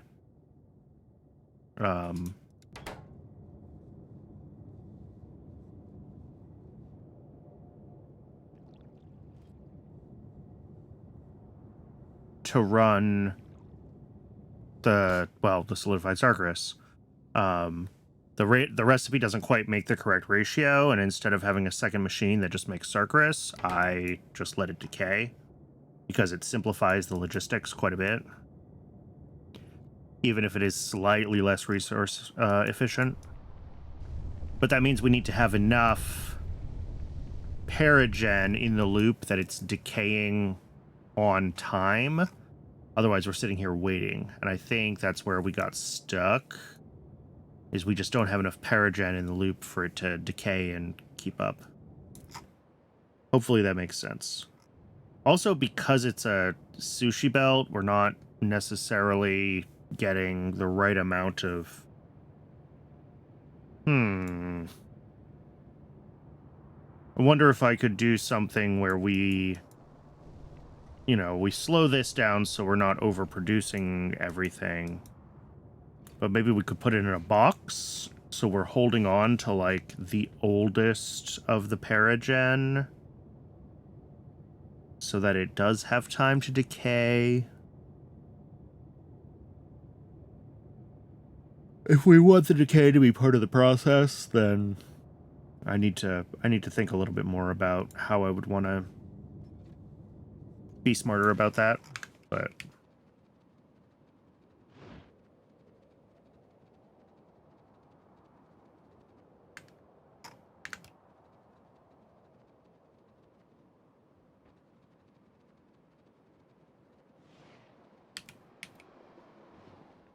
I think that I likely did just set that threshold too low when I did the most recent adjustments to that build, though.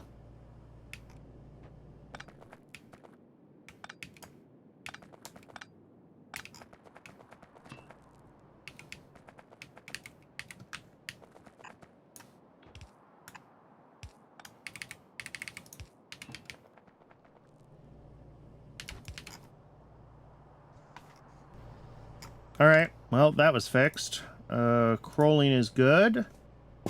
And then crucilic acid is 3 stations. Really anywhere I could squeeze it.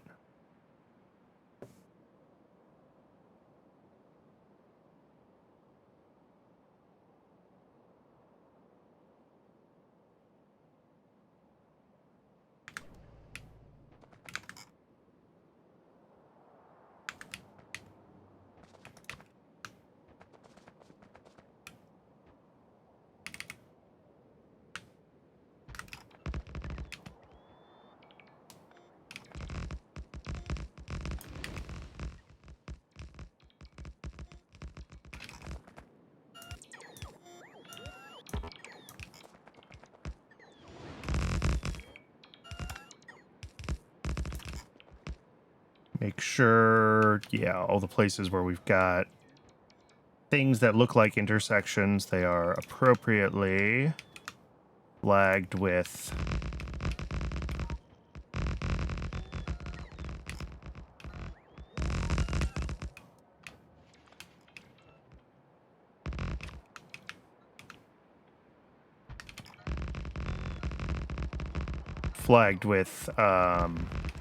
chain signals. Sorry. Lost my train of thought there.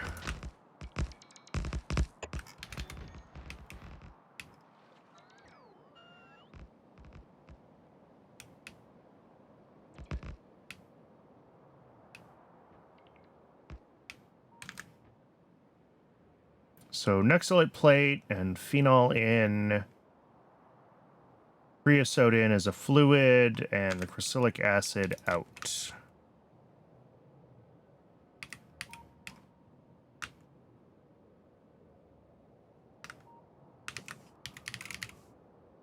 Creosote, which we should have plenty of available. Can't imagine not having creosote.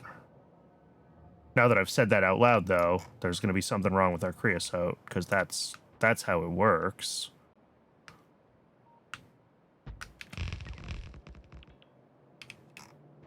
And then, can't see anything.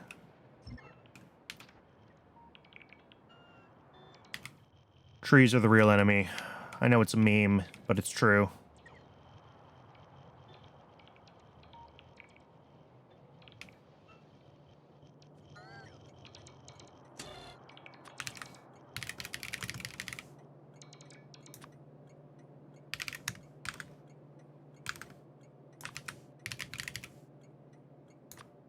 I'm curious if we have enough phenol for this.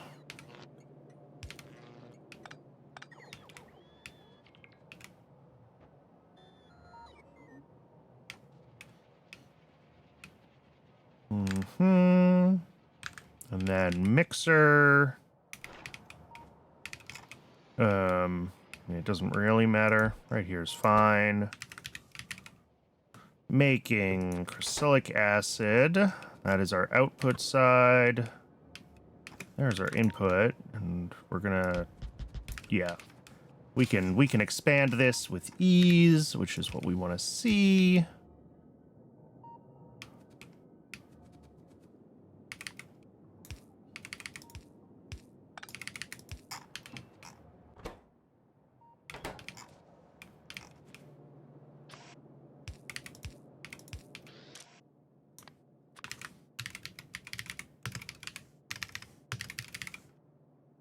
Nexolite plate and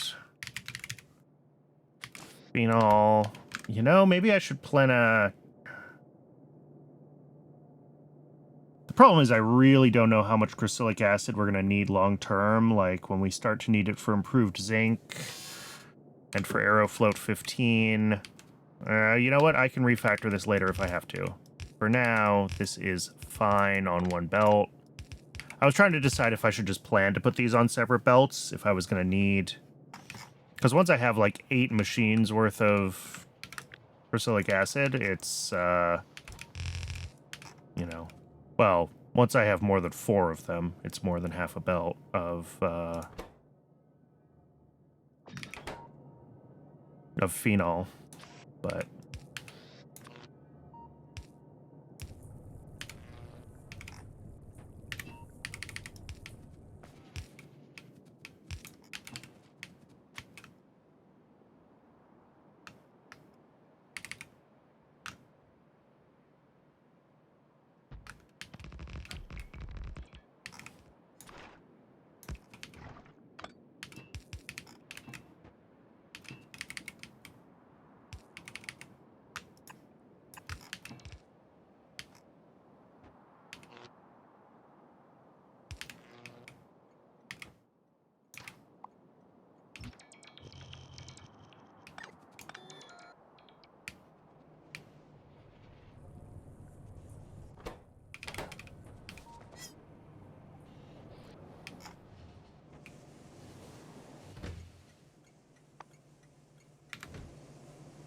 It's worrying that phenol train has not even been dispatched.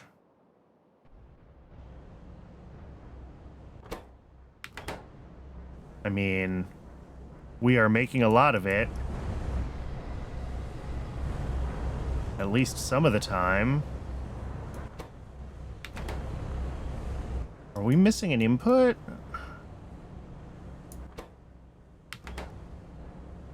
Yes. Yes, we're out of sodium hydroxide again. Okay. Well, that's our problem. We're out of salt. Okay. Oh, I knew this. I remember noticing this weeks, well, maybe not weeks ago. At least days ago. I'm gonna add this to the to-do list.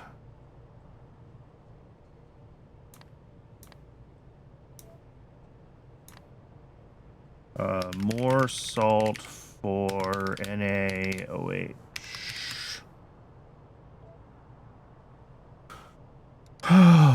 Okay.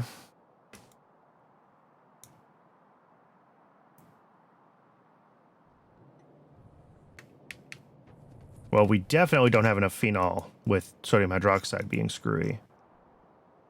I'm surprised that I got all of the deliveries that I needed for running sodium hydroxide,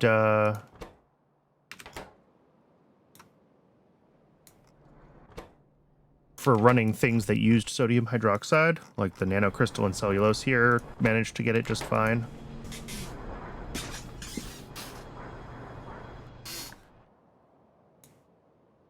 But I guess,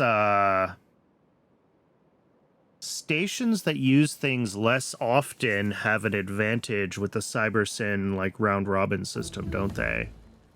Because they will always, as soon as they have demand, they will have gotten a delivery less recently than a station that uses it more. If that makes sense, if I articulated that well at all.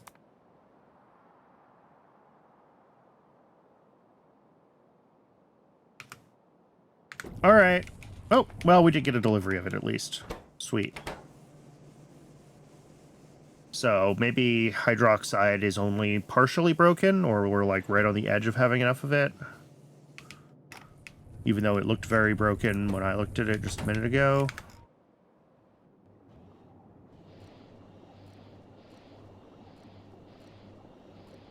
All right, that's crystallic acid done. So that leaves the, if we go back to YAFC here, we've got tributyl phosphate to do and advanced substrate to do. And then methyl acrylate.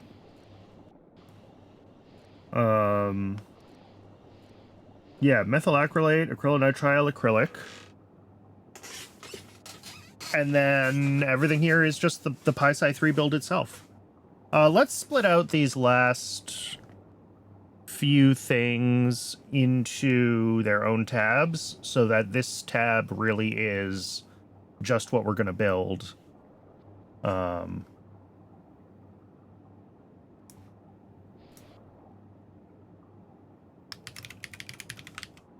That's a worthwhile.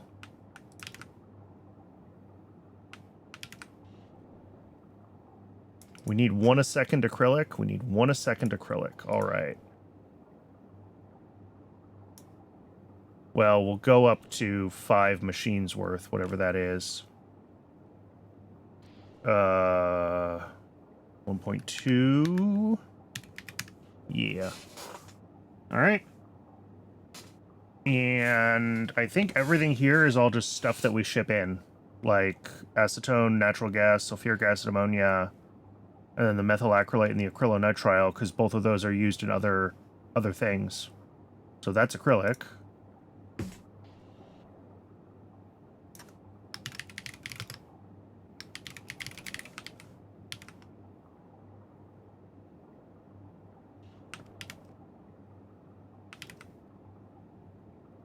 For that, we need 1 a second methyl acrylate, which has 2 recipes.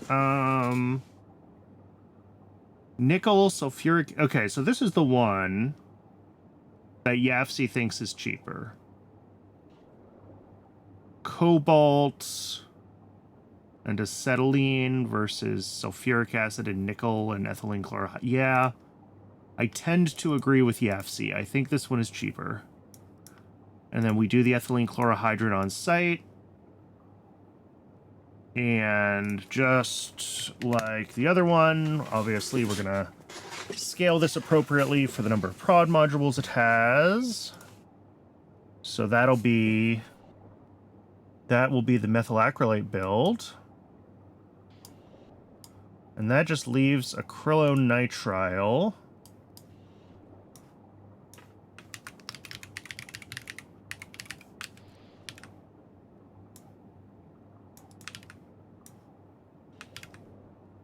And this also has multiple options.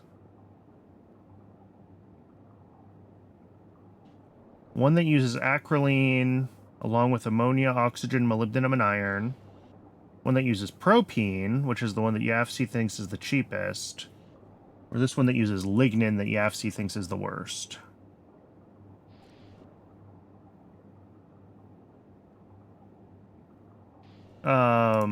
What goes into acrolein?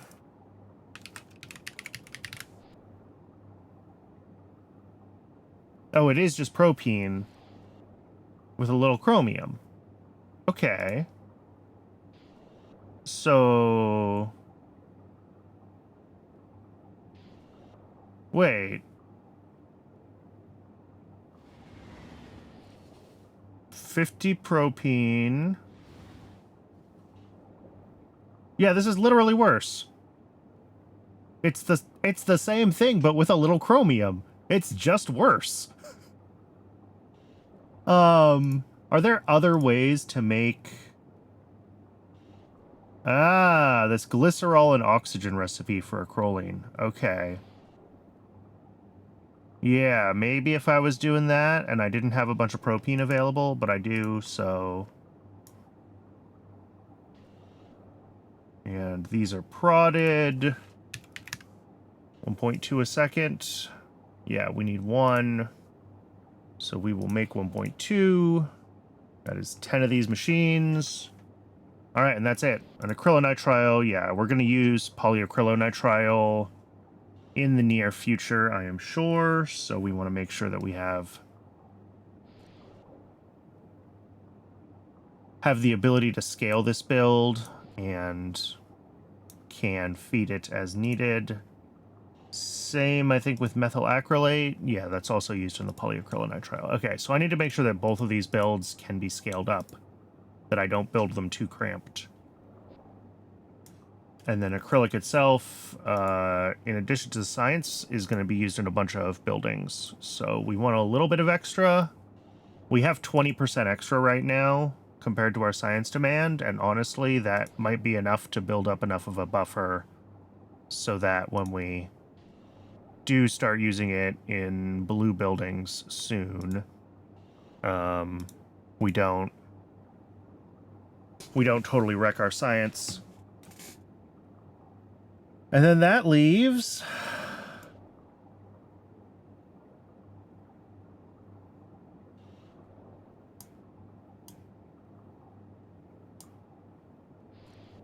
the Pi-Sci 3 build. And everything here is all like stuff that decays and thus needs to be made on site. So we will make it all on site.